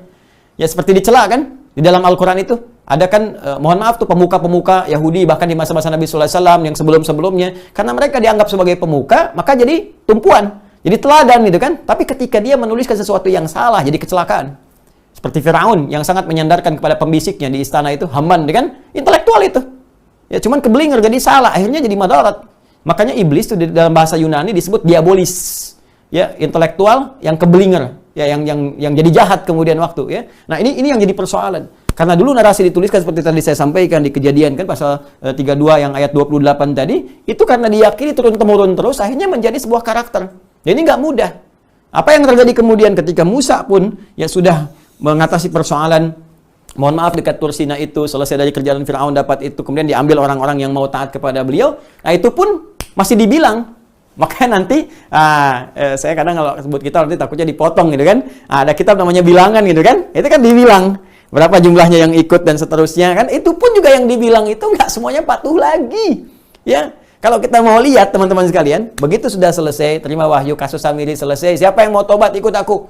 Kan yang lain-lain yang benar-benar boleh, yang nggak ikut mereka itu ikut aku, yang macam-macam dan sebagainya silakan kalian menyingkir. Yang mau tobat diuji terakhir nih, kalau kalian selalu melanggar komitmen sekarang, tobatnya dengan mengakhiri kehidupan kalian supaya benar-benar serius, yaitu di Al-Baqarah 54 itu ya, nanti akan ditemukan, nanti masuk ke narasi-narasi selanjutnya. Saya ingin gambarkan ketika itu ikut dan ya jumlah bilangan ya pengikut Musa yang berkurang terus berkurang, kemudian diperintahkan oleh Allah Subhanahu wa taala untuk menuju satu tempat. Nah, ini kita masuk ke puncaknya. Ya, menuju ke satu tempat, ini Anda bisa temukan di Quran surah kelima. Tapi sebelum kita masuk ke tempat ini, saya ingin teruskan dulu karakter-karakter tadi ya, sampai Anda bayangkan di Al-Baqarah disebutkan kan. Terus kemudian masuk ke surat 5 pun ketika ingin masuk ke tempat yang diberkahi ini, disebutkan dulu karakternya juga. Kalau Anda baca ayat 18 itu, wah udah mereka klaimnya udah luar biasa lah. Yang sebelumnya ada yang ngaku Tuhan dan macam-macam seterusnya. Nah, ini sekarang beda lagi. Ya. Dia mengatakan nahnu abda'ullah wa ahibba'u. Kami turun status. Kalau tadi mengalahkan Tuhan, sekarang kekasih Tuhan. Ya, kekasih Tuhan dan anak-anaknya gitu kan dan seterusnya. Qul falima yu'adzibkum bidzunubikum. Ya, katakan kenapa kemudian Allah harus menghukum kalian kalau kalian kekasih Tuhan. Kalian anak Tuhan kan, itu menunjukkan kesetaraan bantahan dari Al-Qur'an. Jadi kalau ada yang mengatakan kekasih Tuhan, anak Tuhan dan sebagainya, Allah kemudian memberikan narasi-narasi untuk memperjelas. Hei, begini nih. Ini ketentuannya. Ya ini nggak mungkin begini, ini nggak mungkin begini. Kalau ada manusia biasa merasa ras yang paling tinggi, maka Allah turunkan kemudian narasi. Kenapa? Kemudian harus ada yang disiksa, harus ada yang dihukum. Ya, kalau memang kalian kekasih, kalau memang kalian anak-anak dan sebagainya. Ya, sedangkan sifat orang tua kepada anak-anaknya menyayangi, apalagi Tuhan, gitu kan? Maka Tuhan kemudian Allah menurunkan sebuah statement yang pamungkas tentang turunnya surah Al-Ikhlas itu. Qul huwallahu ahad, Allahus samad, lam yalid wa lam yulad wa lam yakul lahu kufuwan ahad. Nah, baru kemudian teman-teman sekalian, kita akan masuk di ayat yang ke-21. Quran surah 5 ayat 21. Dibuka dulu, Musa menerangkan bagaimana tentang kenikmatan yang Allah berikan kepada mereka. Ya.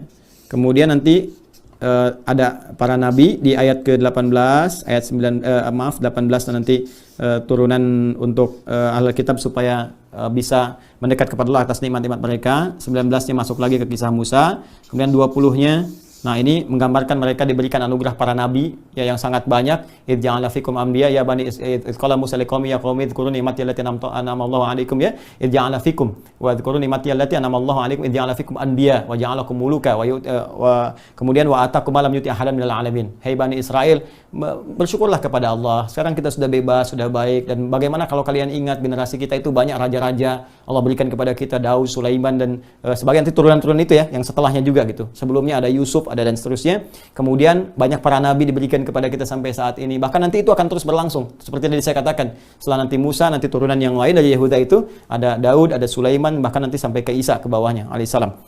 Yang paling menarik adalah baru kemudian Allah ceritakan kepada Nabi Muhammad bagaimana Musa menyampaikan kepada mereka, ya bani ya Israil al-khulul ya ardal muqaddasah. Nah, sekarang Allah telah menyelamatkan kita dari kejayaan Firaun yang sangat zalim. Menyelamatkan kita dari penyakit tauhid yang pengen dibuatkan anak lembu Tuhan dan sebagainya. Sekarang Allah akan berikan kepada kalian, nah ini dia, arahan untuk menuju satu tempat. Tolong ya, arahan untuk menuju satu tempat yang Allah tetapkan. Nah, ini sangat menarik nih kalimatnya. Ya, allati kataballahu la ilakum wa la tartaddu ala adbariha. Ya, kalimatnya kataba. Ya Bani Israel adkhulul ardal muqaddasata allati kataballahu lakum. Kan? Hai Bani Israel, bergeraklah sekarang kita ya, kemana? Al-ardul muqaddasah. Muqaddasah. Ya, nanti terambil nanti dari sini diambil turunan katanya terpotong jadi Al-Quds. Ya. Al-ard, tempat yang dipijak. Setiap tempat yang kita pijak disebut dengan ardun. Kan? Muqaddasah yang disucikan. Kalau sudah disucikan berarti diberkahi, baik gitu kan? Lingkungannya, karena memang di sini nanti tempat turun temurunnya para nabi dan rasul. Dan ternyata kan dari generasi mereka juga diharapkan bahwa dengan ada di tempat itu mereka kembali ingat lagi kepada Allah, karena kakek moyang mereka banyak yang ada di situ, kembali mengingat Allah, kembali taat lagi dan sebagainya kan. Maka diminta kemudian oleh Musa, ini Allah tetapkan di sini. Tapi ada hikmah yang sangat besar. Kalau kita gali sejarah sekitaran masa itu dan nanti sampai dengan kekinian, memang generasi yang tadi kita sebutkan, kita bahas itu ya, dari kalangan Yahudi dengan turunan katanya Hadu Bani Israel ini, itu tidak memberikan ketentraman di setiap tempat yang mereka pijak. Ya, karakteristiknya memang selalu menghadirkan persoalan, ada masalah. Ya, bahkan ke era modern pun ya kita bisa lihat bagaimana di Eropa bikin masalah, bagaimana tempat ini bikin masalah, di sini bikin masalah, sehingga semua terusir gitu kan. Makanya dari dulu Allah sudah isyaratkan, nih di tempat ini kalau kamu ke situ dan ikut aturannya, bukan kamu ngatur. Ikut aturannya yang ada di situ, kamu akan tentram.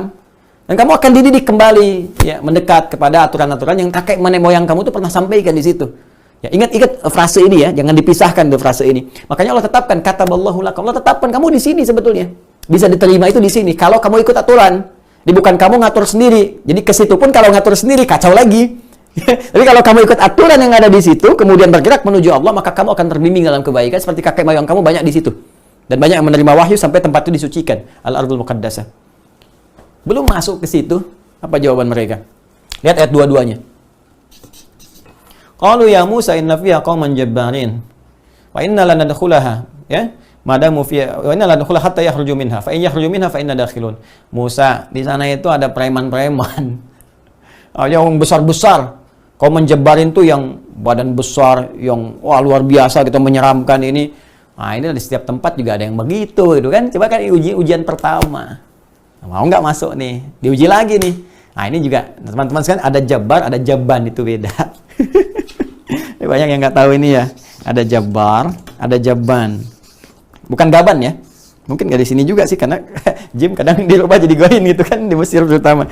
Jabbar, yang agung. Kalau menuju kepada Allah, agung, dahsyat, maha.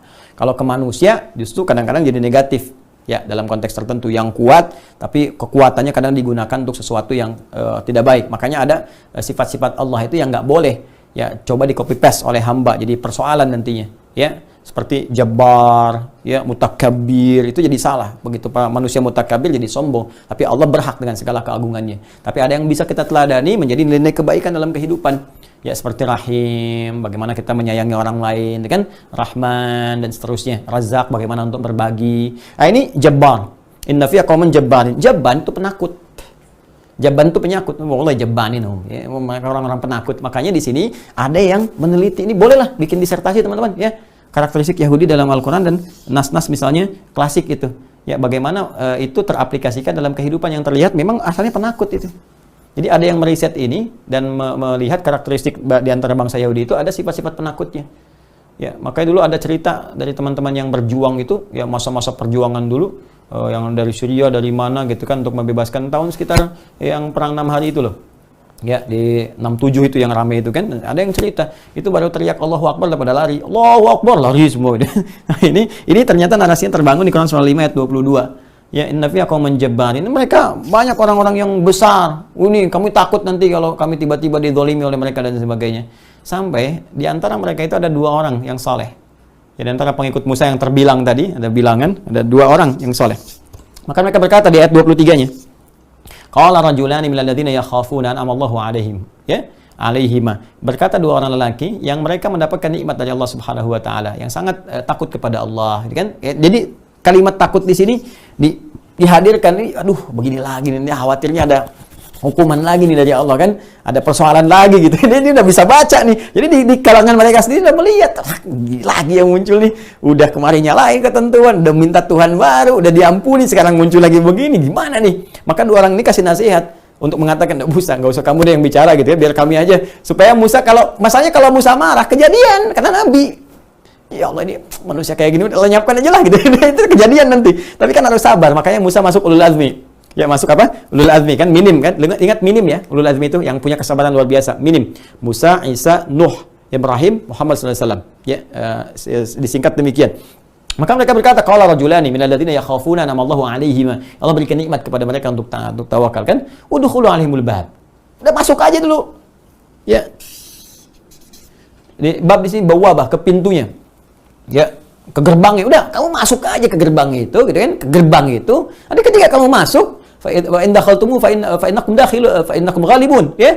Jadi masuk aja ke situ, udkhulu 'alimul bab. Fa idza dakhaltumuhu, gitu kan? Ketika engkau masuk ke dalamnya situ, ya sudah, Allah akan tolong. Pasti kamu menang. Jadi saking gampangnya Allah berikan isyarat, tinggal masuk, menang. Jadi ada kadang-kadang ini hikmah kepada kita teman-teman di dalam tafsir itu, yang dituntut dari kita bukan hasil, ikhtiar. Apapun itu. Ya, di pekerjaan kita, di ibadah kita, di macam-macam, ibu merawat anak, kalau hasil nanti banyak kecewanya. Kadang di ikhtiar, dan kita kadang nggak ngerti bagaimana Allah memberikan balasan berdasar kadar keikhtiaran kita. Jadi begitu kita yakin, kadang cepat, min haitsu la yahtasib, kan? Dari itu yang kita duga. Ini sampai diyakinkan, ini kurang apa nih? Sampai diyakinkan, sampai diperjelas kalimatnya. Cukup masuk ke situ, menang. Allah yang taklukkan. Mungkin dari kelembutan, tiba-tiba badan besar, jadinya apa, masuk, dan sebagainya. Tiba-tiba bisa jadi lembut, jadi baik kan? Nah, jadi tetap apa jawabannya? Ayat 24 itu. Ayat 24. Pindah ke kiri paling atas. Ya? Qalu, mereka berkata. Apa yang mereka katakan? Ya Musa, inna la nadkhulaha madamu fiha fadhhab anta wa rabbuka faqatila innaha huna qa'idun. Memang luar biasa nih. Nyebelin banget, lebih daripada Joni nih. Ya, mereka katakan, aduh Musa, pokoknya selama mereka di situ nggak mau masuk lah, pergi aja Musa, kamu sama Tuhan kamu, silahkan berperang dengan mereka. Ntar kalau menang, kabarin kita di sini ya, baru kita ikut. Tuh, coba lihat. Udah dibuktikan dengan tongkatnya dibelah lautan, kelihatan Fir'aun ditenggelamkan, masih berkata demikian. Padahal tinggal masuk situ, langsung berhasil. Nah, tempatlah yang diberkahi itu teman-teman, Ardul Muqaddasah, nggak ada yang lain. Ya, dari narasi ini termasuk dalam sejarah, termasuk nanti ketika Allah menyebutkan di surah Al-Isra itu ayat pertama, subhanalladzi asra bi 'abdihi lailan minal masjidil haram ilal masjidil aqsa alladzi barakna haulah. Jadi kalau kata barakna itu yang diberkahi itu mengandung nilai kebaikan, kesucian, nama lainnya yang muqaddasah itu, Ardul Muqaddasah. Nah, itulah wilayah yang kita kenal sekarang ada di wilayah bumi Palestina. Makanya ada yang menyebutkan dari kalangan Jabbar itu kaum Palestina yang ditarik kemudian ke Finit. Finit itu kalau kita tarik lagi, Ustaz Felix, ke yang tadi yang saya sebutkan 8 itu, bangsa-bangsa itu. Ini kalau saya rinci, lama ini, takutnya sampai besok subuh jadi kuliah duha gitu. Jadi kita turunkan ke sini lagi. Nah, masuklah mereka ke situ. Padahal, makanya Palestina itu punya karakteristik pejuang. Maka jangan heran kalau sekarang mereka mengatakan, udah biar kami aja yang jagain Aqsa, kalian doain aja di sana. Ya, kalian support kami dengan doa, kalian siapkan baik-baik. Kami memang tempatnya di sini. Biarkan kami berjuang, gitu kan, dan sebagainya. Makanya ketika saya banyak cerita lah tentang bagaimana perjuangan, tentang macam-macam dan seterusnya, gitu kan. Tapi di luar itu banyak nilai kemuliaan di dalamnya. Ya, dan yang paling dahsyat adalah kenapa mesti masuk ke sini? Yang diarahkan oleh Allah Subhanahu wa taala untuk mengikuti hukumnya, bukan untuk, awas ya, ingat baik-baik, bukan untuk mengatur. Ketika mengatur jadi persoalan. Ya, ternyata cuma di sini nanti akan bisa menghadirkan ketenangan dengan bimbingan orang-orang yang pernah mendapat petunjuk Allah di situ. Ya. Makanya nanti turunkan ada Yusa bin Nun ya setelah itu dan seterusnya. Apa jawaban Musa di ayat 25-nya? Ketika 24 mereka bilang begitu, ya, aduh ya Allah, kan, aku nggak punya siapa-siapa lagi, ya, kecuali saya dengan saudaraku ini yang disebutkan, ya, qala rabbi inni la amliku illa nafsi wa akhi fafruq bainana wa bainal qaumil fasiqin. Ya Allah, aku kayaknya udah nyampe sini aja deh. Sesuai dengan yang kau tugaskan kepadaku ya Allah, aku udah bimbing mereka keluar dari Mesir, risalah udah aku tunaikan. Nah, saya kira kata Musa ini udah keterlaluan sama mereka ini, katanya, aku nggak punya siapa-siapa lagi kecuali aku dengan saudaraku ini Harun nih. Tunjukkan kepadaku seperti apa nih, ya. Kalau bisa di titik ini ya Allah, tolong pisahkan aku dengan orang-orang fasik. Jadi kalau bisa ya Allah, sekarang setelah semua perjuangan ini, sisakan yang baik-baik ya Allah. Sisakan yang baik-baik aja, ya, supaya nggak ngadapin yang begini lagi, tahu-tahu nanti hancur. Aku nggak mau berdoa dihancurkan seperti Nuh berdoa, Lut berdoa, tolong sisakan yang baik, pilih ya Allah, gitu, supaya aku bisa ikutkan. Tapi jawaban Allah apa? Ayat 26-nya. Ya. Allah tidak menjawab aku pisahkan, untuk tidak kan? Tapi yang paling menarik, qala fa innaha muharramatun alaihim, bukan alaikum. Qala fa innaha muharramatun alaihim. Tolong baca Quran dengan baik ya. Karena perilaku mereka ini dan mengikuti, menyakiti Nabi. Nanti yang Ustaz Felix tadi singgung itu, lima tu'dzunani, kan? Kenapa kalian menyakiti aku? Itu kalimat sampai ke pamungkasnya begitu tuh, pisahin aja ya Allah, itu sisakan yang baik-baik aja. Maka dari situlah kemudian Allah menurunkan. Ini bagian yang paling dahsyatnya. Qala fa innaha muharramatun alaihim. Kamu ini udah dikeluarkan dari Firaun, nyakitin Nabi juga gini, ya udah, aku haramkan bagi kalian selama 40 tahun. 40 tahun ini nanti banyak perbedaan tafsir ya. Ada di sini masanya, ada yang mengatakan 40 tahun dalam hitungan manusia, ada yang mengatakan 40 tahun dalam hitungan Allah yang Allahu a'lam berapa bilangannya. Ada yang mengatakan tahun di sini generasi. Jadi ganti generasi ini, ganti generasi ini, ganti generasi ini sampai seterusnya. Nanti ditafsir lagi di teman-teman Quran surat 17 ya. Nanti lain waktu lah ya, ini panjang sekali kalau kita mau detilkan. Di surat 17 itu di Al-Isra. Ya kalau kita lihat dari ayat 4, ayat 5, 6 sampai dengan 7 gitu kan, sebelum pindah ke halaman berikutnya, itu nanti akan ada sesuatu yang luar biasa dan itu harus ngaji benar. Ya, ngaji itu ya. Yo ngaji di mana nanti diturunkan lah. Nah, nanti setelah itu apa yang terjadi? Kata Allah, fa innaha muharramatun alaihim. Oke, orang-orang fasik aku haramkan di situ. Ya, cuman kan Musa masih bertugas di situ. Jadi untuk Musa nggak berlaku ini. Tapi Allah berikan rahmat kepada Musa. Baiklah Musa, karena engkau di sini sudah selesai, tugasmu sudah baik, engkau menghasilkan begini, tapi mereka seperti ini, maka jadi rahmat untuk Musa. Mereka berputar-putar tuh. Ya, padahal di sekitaran itu ada yang mengatakan dari sini balik ke sini lagi, muter lagi terus tuh kan. Ya, sampai Musa pun meninggal dalam konteks membimbing mereka itu supaya taat dalam konteks meninggal dunia, dan meninggalnya ini para ulama sepakat rahmat buat Musa.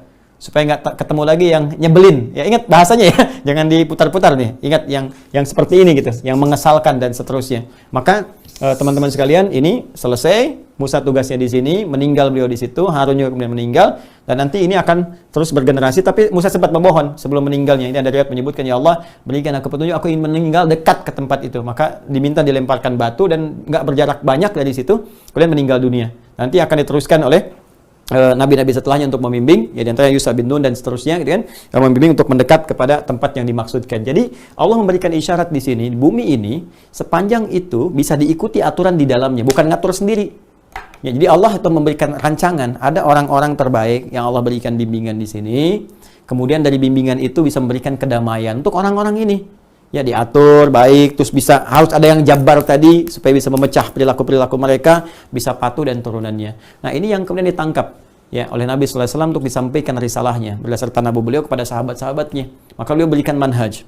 Ya, berikan cara, berikan bimbingan. Nih, sekarang sudah ada perubahan-perubahan, ada banyak penyimpangan-penyimpangan ya di bumi-bumi itu, kita harus luruskan ke depan karena kemudian nanti dikuasai oleh generasi yang Ais tadi.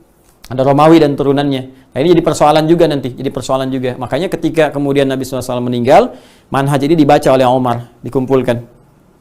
Dan jadi sebuah acuan kurikulum. Nah, makanya saya juga mengusulkan ya, penting ini jadi kurikulum ini dilanjutkan. Boleh jadi ada fakultas Baitul Maqdis, mungkin perlu ada itu saya pikir. Ya, diturunkan bagaimana di zaman Nabi itu menurunkan sebuah kurikulum dibaca oleh Umar. Jadi begitu Umar baca ini, disiapkan kemudian orang-orang terbaik, ya, dari generasi terbaik, pasukan yang terbaik juga, untuk kemudian dibukalah. Makanya bahasa Arabnya di kita itu, dari narasi Al-Quran selalu menggunakan kata fatah. Fatah.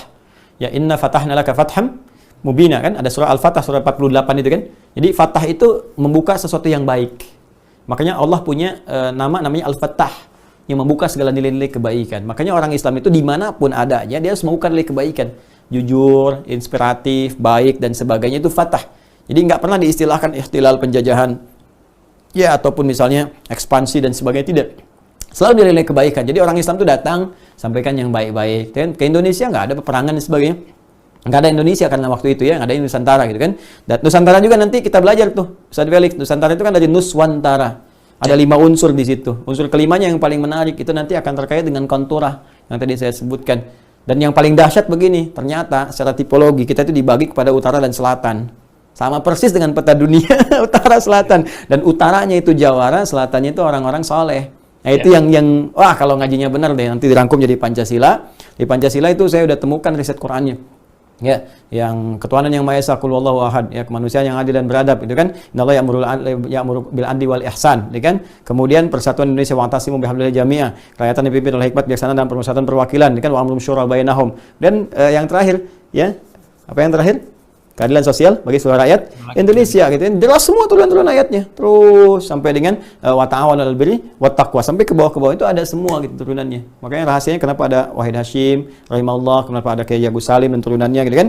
Dan sebagainya itu kita bisa rumuskan. Maka cintai negeri ini sebagai sebuah anugerah. Maaf lompat sedikit ya.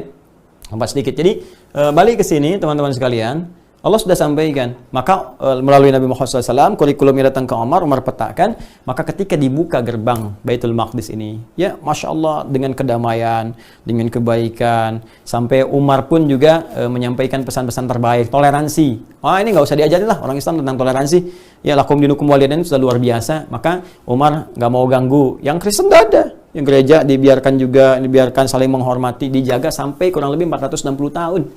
Ya bayangkan 5 abad. Itu damai, baik. Sampai datanglah bencana kemudian. Ya, ada pasukan baru datang ke situ lagi, bawa kurikulum yang baru, yang ada pembantaian, sampai dibantai, sampai mereka bangga mengatakan darah-darahnya sampai ke lutut-lutut kami dan sebagainya gitu kan. Nah ini yang jadi persoalan, saya nggak perlu sebutkan ya, tapi Anda baca sejarah aja deh. Nanti kalau saya sebutkan dipotong kalimat jadi bahaya juga buat saya gitu. Yang sering terjadi sekarang begini. Ya, saya kalau mau cerita panjang lah, saya itikaf nggak tahu apa-apa kan 10 hari di masjid tiba-tiba ada potongan video nyebar kemana-mana. Dan itu dipotong. Nah, tapi alhamdulillah, saya kita pahami. Nah, ini kembali ke sini. Kemudian ada Salahuddin Al-Ayyubi. Ya, setelah itu memetakan lagi kurikulum Umar. Nah, ini dahsyatnya. Jadi bukan kurikulum baru yang dibawa Salahuddin. Kurikulum Umar ya dibawa lagi oleh beliau. Dilihat lagi kemudian, ya setelah itu apa yang terjadi?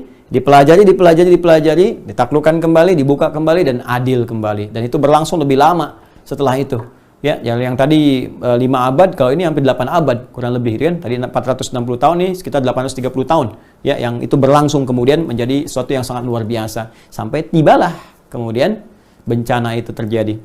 Ya, 1917, teori Herzl support oleh keluarganya Rothschild. Rothschild itu tahu nggak? Ustaz Felix pernah neliti genealoginya nggak? Rothschild bersaudara kan ada 10 itu saudaranya. Ya, ada yang di perbankan, ada yang di minyak. Itu kan Rothschild asalnya di minyak, nanti tukeran dengan yang nomor 9. Dia nomor 8 dari 10 bersaudara itu. Tahu nggak keturunan siapa?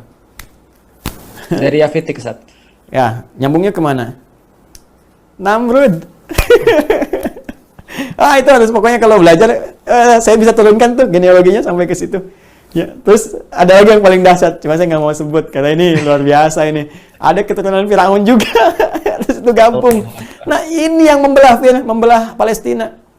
Ya, antara Inggris dengan Prancis kan kerjasama, terus masukkan ke situ. Ini memang genealogi kembali ke atas lagi, itu yang watilkal ayyam nudawiluha bainan nas itu. Ya, jadi terus terputar dengan orang-orang yang berbeda, tapi karakteristik yang mewarisi dari sebelum-sebelumnya. Tinggal kita mau mewarisi manhaj nabawi sampai ke ilahi rabbani atau karakteristik manusia yang menyimpang yang dipertahankan di situ. Maka masuklah kemudian tadi apa yang disebutkan oleh antum, ya oleh Anda tadi dari bahasan sejarah, referensinya ini dan sebagainya, sampai terjadilah kemudian yang paling menarik untuk disimak juga kenapa Turki Utsmani tiba-tiba masuk dalam faksinya Jerman waktu itu sangat menarik sekali kalau mau dikaji. Padahal perang dunianya kan antar mereka juga. Tuh Anda bayangkan tuh. Orang Islam mau ikut-ikutan perangnya antar mereka juga di Eropa juga. Faksi Inggris, Prancis nyatu lawan Jerman di sini gitu kan. Kemudian luar biasa. Bahkan dalam konteks pada saat itu 1944, 6 September itu masih dukung Indonesia. Ya kalau teman-teman baca sejarah, ada namanya Mufti Besar Palestina Syekh Muhammad Al-Amin Al-Husaini. Itu 6 September 1944 itu sampai masih memberikan statement beliau di radio Berlin itu untuk mendukung kemerdekaan Indonesia, sampai Bung Hatta pada saat itu ya putra terbaik bangsa dengan Insinyur Soekarno. Insinyur Soekarno di sini di Indonesia, Bung Hatta kemudian bawa delegasi untuk bertemu dengan Syekh Muhammad Al-Amin. Ya, mengucapkan terima kasih. Sebelum Mesir nanti juga memberikan kontribusi setelah itu. Mesir itu termasuk negara pertama di dunia.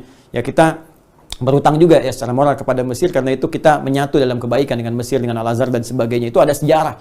Banyak orang nggak baca, jadi persoalan akhirnya gitu kan. Anda mungkin nggak tahu bagaimana saat kita itu sudah merdeka, mendeklarasikan 1952, Muhammad Nasir juga mimpin lagi delegasi bertemu dengan Syekh Muhammad Al-Amin, bahkan dituangkan. Anda kalau googling tuh ada gambar-gambarnya lengkap. Tapi banyak orang nggak tahu bahwa pemuda-pemuda Mesir pada saat itu sampai mereka di terusan Suez itu memblok kapal-kapal VOC Belanda, itu ada yang dibakar oleh mereka karena solidaritas dengan kemerdekaan Indonesia. Ya, masuk Palestina dulu seperti itu. Nah, kita sekarang baru bisa dengan kata-kata gitu kan, dan ini ada batasnya. Ya, ada hukum, ada qadhi, ada negara kita yang memberikan arahan-arahan. Tapi kita punya satu sandaran di undang-undang kita. Ya, undang-undang kita punya di pembukaan undang-undang dasar, ya kan? Kemudian juga nanti turunannya ada ke bawahnya sampai kita punya beban moral. Dari beban moral itu diikat kita untuk selalu support. Walaupun nanti persoalannya nggak tahu lobby-lobbynya sampai sejauh mana mereka. Ya, sampai nanti ada undang-undang perdagangan tahun 2000 dan turunannya yang menjadikan adalah hubungan bisnis. Mohon izin ya kalau saya sedikit ya mengulas, nanti yang lain baca aja sendiri. Ya, nanti kita mesti komitmen lah dengan apa yang kita bangun. Nah, jadi ini ya turunannya, maka kemudian itu dipecah, masuklah koloni. Nah, yang mau saya katakan begini, kenapa jadi tenang? Saya mau ambil tadi dari masa Salahuddin sampai nanti ke Turki Utsmani, dia sampai masuk ke situ. Anda bisa bayangkan teman-teman, di semua tempat saat Yahudi ini tertolak, bahkan dipersekusi, ada yang dieksekusi dan sebagainya, ada yang genocide gitu ya, sebagian ini ada yang isunya dikembangkan jadi Holocaust dan sebagainya, sampai muncul gerakan anti-Semit, ya itu dibelokin juga karena Arab juga Semit dan nggak ada anti-Arab gitu kan, dan turunannya. Saya nggak mau masuk ke situ, saya mau kembali ketika dalam suasana itu cuma ada satu tempat yang bisa nerima, seperti yang Allah sampaikan. Ya, yang tadi di Quran surah Al-Maidah yang teman-teman lihat itu kan. Masuk tempat. Apa itu? Al-Ardul Muqaddasah, Palestina. Maka datanglah mereka ke Palestina. Ya, kalau teman-teman bisa googling sekarang aja, Anda saat lihat tayangan saya ini, silahkan Anda googling. Bagaimana polisi Palestina ya memeriksa mereka yang masuk itu, dicek kesehatannya, persilahkan masuk. Ada yang masih pakai topi begini, ada yang wah, kelihatan dah wajah-wajah mereka, tampilan fisiknya yang kalau orang India bilang the kill of the kumal gitu ya. Jadi wah, itu pokoknya nggak karuan lah gitu ya. Terus sudah masih pakai kerudung, masih itu diperlakukan baik sekali, terjaga. Jadi di tempat itu hanya bisa mereka hidup harmoni, diterima sebagai tamu, datang diberikan hak-haknya dan sebagainya. Yang Kristen juga ada. Ya, bahkan kemarin saya yang live Zoom dengan Gaza itu, di Gaza itu yang hampir 100% Muslim, tapi ada gereja dijaga gitu kan. Dan saya sangat menakjubkan jawaban kemarin itu, kenapa teman-teman yang Kristen nggak ikut berjuang di sana membela, dilarang sama pemerintahan di sana, faksi politik sama Hamas. Jangan, kalian sedikit. Nanti kalau ikut berjuang kalian meninggal, nggak ada sisa yang di sini. Lebih baik diamankan, kami amankan ke Al-Quds saja di situ. Ya, di sini biarkan kami gitu menjaga. Itu sangat luar biasa, toleransi yang sangat tinggi. Maka dijagalah itu. Ya, masih bisa datang, masih dijaga. Mereka nggak tahu kalau bertahun setelah itu ada rencana yang sudah disiapkan. 14 Mei 1948 setelah terjadi ya Perang Dunia Kedua dan sebagainya, dibagi-bagi itu. Ini kisahnya banyak lagi tuh. Sampai nanti nyambungnya bisa sesuatu yang heboh-heboh di kinian. Jadi terjadilah dipecah. Setelah dipecah itu enak aja dibagi-bagi itu. Inggris bagi-bagi ini, Turki Utsmani habis wilayahnya, bagi, maka disitulah kemudian dideklarasikan. Dan tadinya Heather ngirim surat dulu kan ya ke Presiden Amerika pada waktu itu, ke Inggris juga langsung disupport pada waktu itu, dan berdiri 14 Mei 1948 dideklarasikan tiba-tiba jadi negara. Anda kebayang nggak begini teman-teman sekalian? Kita ini punya rumah, terus nerima tamu, ya kan? Tamunya udah nginep lama, kita hormati, kita layani, kita macam-macam. Tiba-tiba besoknya saya yang punya rumah ini, kamu keluar katanya. Atau kalau kamu nggak mau keluar gini deh, aku 70%, kamu 30%, kamu bisa di kamar pembantu tuh, di situ saya di sini. Ini yang terjadi sekarang begitu. Ya. Jadi ini bukan isu kemerdekaan gitu kan. Ini terima dengan baik, tadinya biasa-biasa, tapi tiba-tiba kemudian kita yang punya negara ini.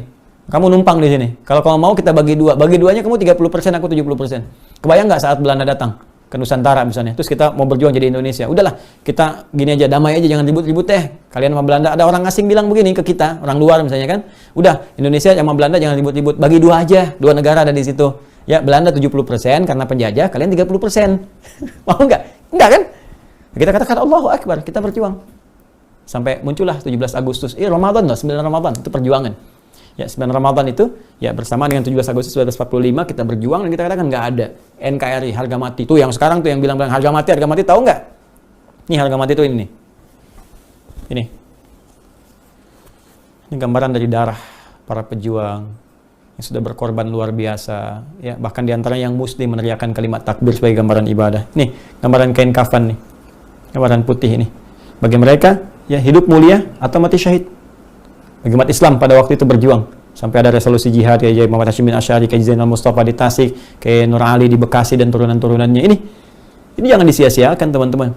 Bukan cuma Anda katakan saya Indonesia, NKRI harga mati, tapi Anda nggak ngerti. Ya, kita harus mengisi. Jangan sampai menyia-nyiakan pengorbanan darah yang telah menetes dan melahirkan rahim Negara Kesatuan Republik Indonesia ini.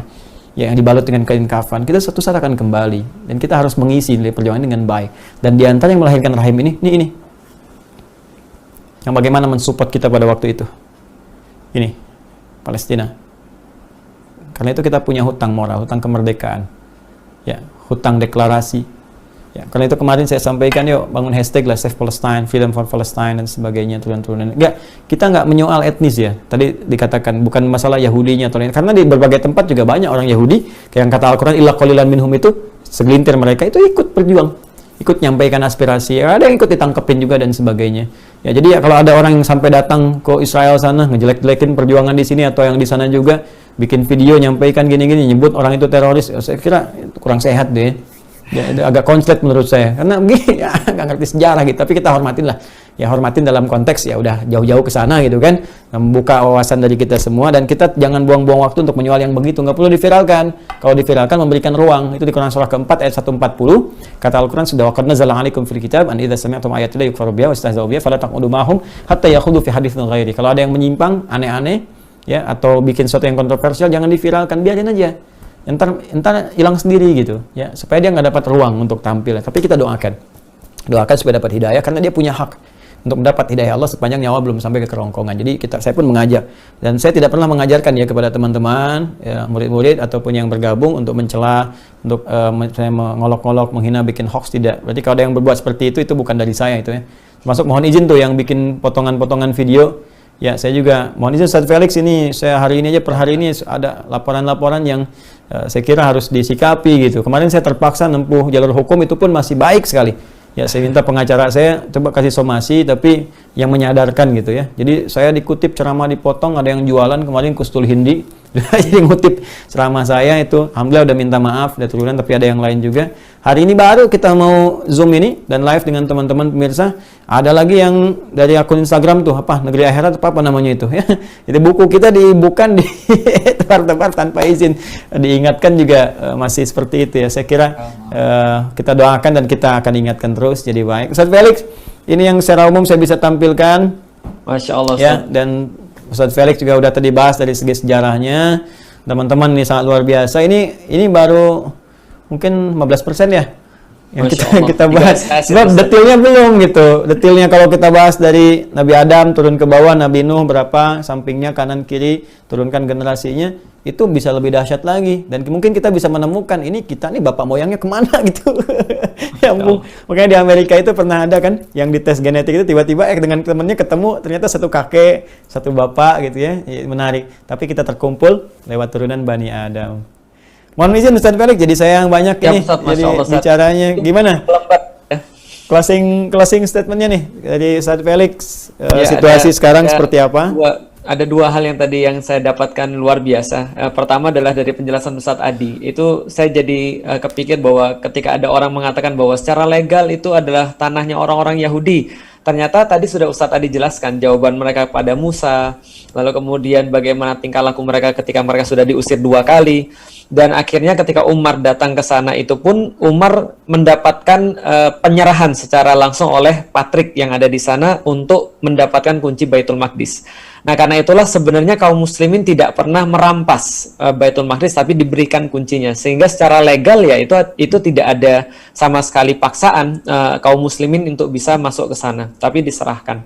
Yang kedua adalah tadi yang di-highlight juga oleh Ustadz Adi Hidayat, betapa sabarnya Rasulullah Shallallahu Alaihi Wasallam mengajarkan pada para sahabat kurikulum tentang pembebasan Baitul Maqdis, sehingga ketika Abu Bakar itu ini saat ketika saya baca Abu Bakar ketika menyikapi para sahabat yang memberikan saran ketika terjadi banyak sekali konflik internal sepeninggal Rasulullah Shallallahu Alaihi Wasallam, maka para sahabat meminta kepada Abu Bakar untuk menyetop pasukan Usamah yang diberangkatkan menuju tanah Syam.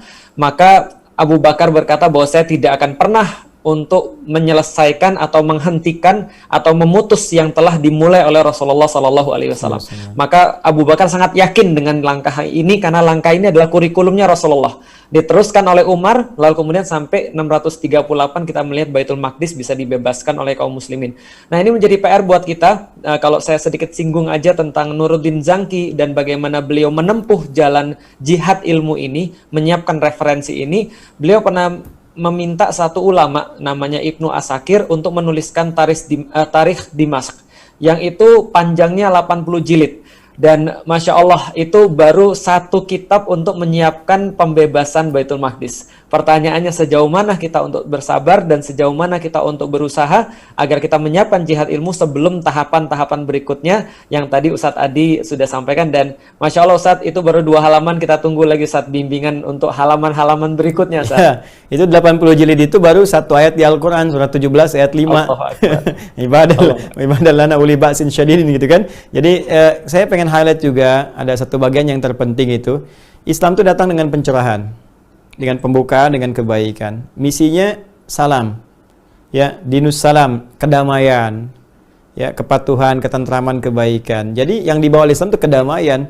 Karena itu ketika Islam membawa misalnya satu pesan-pesan kebaikan, ayo pembebasan Palestina, gitu kan, kemerdekaan Palestina, sebenarnya ingin memberikan pesan perdamaian. Quran pun demikian memberikan isyaratnya kepada kita, sehingga narasi yang dibangun kan tadi baik-baik. Ya Bani Israel, kan, kemudian Yahud, kemudian Hadu dan turunan-turunannya. Walaupun karakter mereka kadang diungkap oleh Al-Quran, harusnya begini kok jadi menyimpang.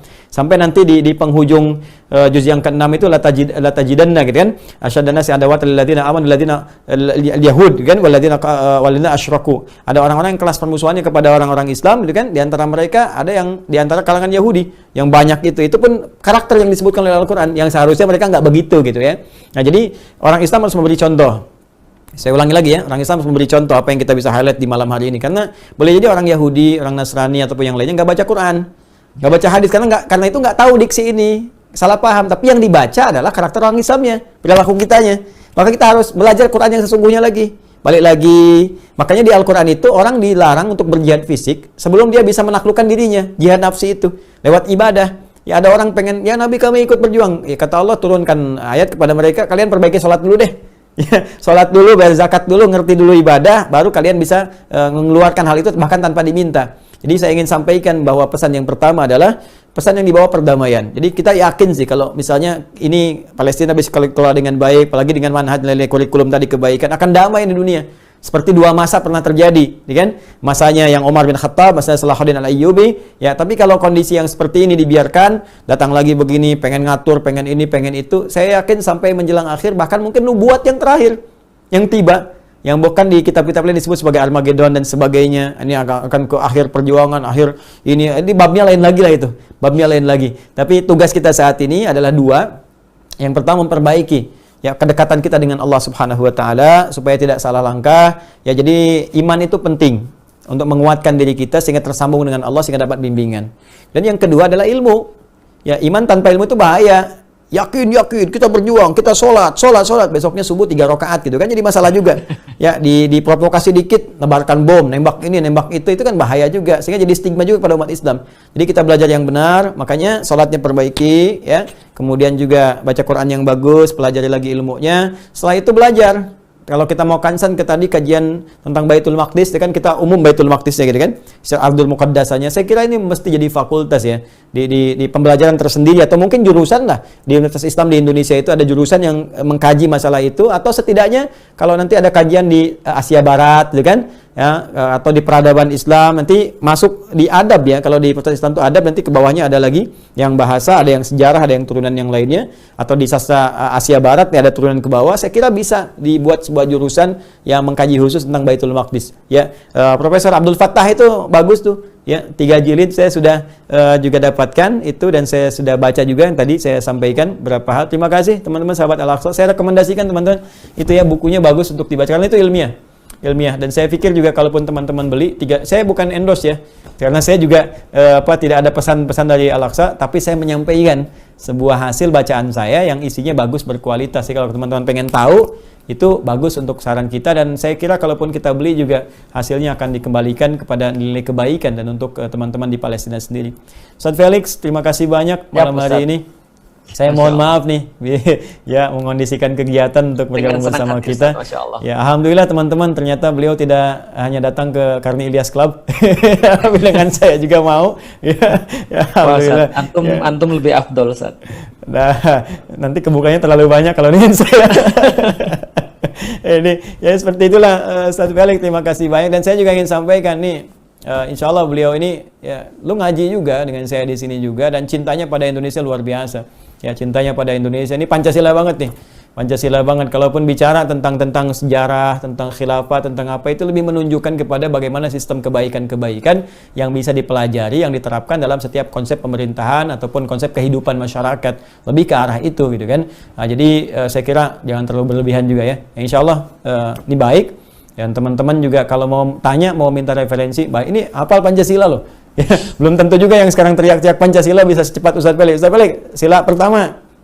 Ketuhanan yang Maha Esa. 2. Kemanusiaan yang adil dan beradab. 3. Persatuan Indonesia. 4. Kerakyatan dipimpin oleh hikmat kebijaksanaan dalam permusyawaratan perwakilan. 5. Keadilan sosial bagi seluruh rakyat Indonesia. Hafal. Cepat tuh, Tuhan yang Maha Esa. Misalnya dalam beradab, persatuan Indonesia, kerakyatan dipimpin oleh hikmat kebijaksanaan dalam permusyawaratan perwakilan, keadilan sosial bagi seluruh rakyat Indonesia. Coba yang lain-lain suruh cepat tuh, bisa nggak? Kurang lebih berapa detik segitu? Ya, saya juga menghafal Ustaz, saya hafal undang-undang. Saya cinta dengan negara ini, jadi saya hafalkan topografinya. Kemudian juga saya lihat, gata negara saya hafalkan. Ya, Ipolexos Budhankam, kemudian juga lintang apa, ini berapa, bujurnya berapa, sampai batasnya. Sampai sekarang saya lagi riset tentang Nuswantara di belakang. Nah, itu menarik sekali karena nanti turunannya ke sini ada kultur Jawa juga, ada kita perbaiki ya pemahaman di masyarakat tentang Wangsit Prabu Siliwangi dan sebagainya. Nah, itu ternyata sangat menarik, sangat luar biasa. Itu butuh kurang lebih 3 sampai 5 episode kita berbincang. Kita tunggu Ustaz. Terima kasih Ustaz Felix, semoga Allah membahagiakan kita, muliakan kita. Maafkan saya. Dan teman-teman maafkan juga saya, tentunya banyak kekurangan malam hari ini, banyak salah, silahkan diluruskan. Saya dengan senang hati kalau ada yang keliru, salah, untuk dikoreksi, dan saya sampaikan kalau memang benar salah, saya katakan salah. Tapi kalau memang ada referensi, ya mungkin kita bisa diskusikan untuk menemukan kebenaran, tapi tidak untuk mencari pembenaran. Maafkan saya, terima kasih Ustaz Felix, salam untuk keluarga. Teman-teman terima kasih. Kita akhiri malam hari ini, sudah jam 10 lewat. Mudah-mudahan ada waktu kita untuk bermunajat kepada Allah dalam kebaikan.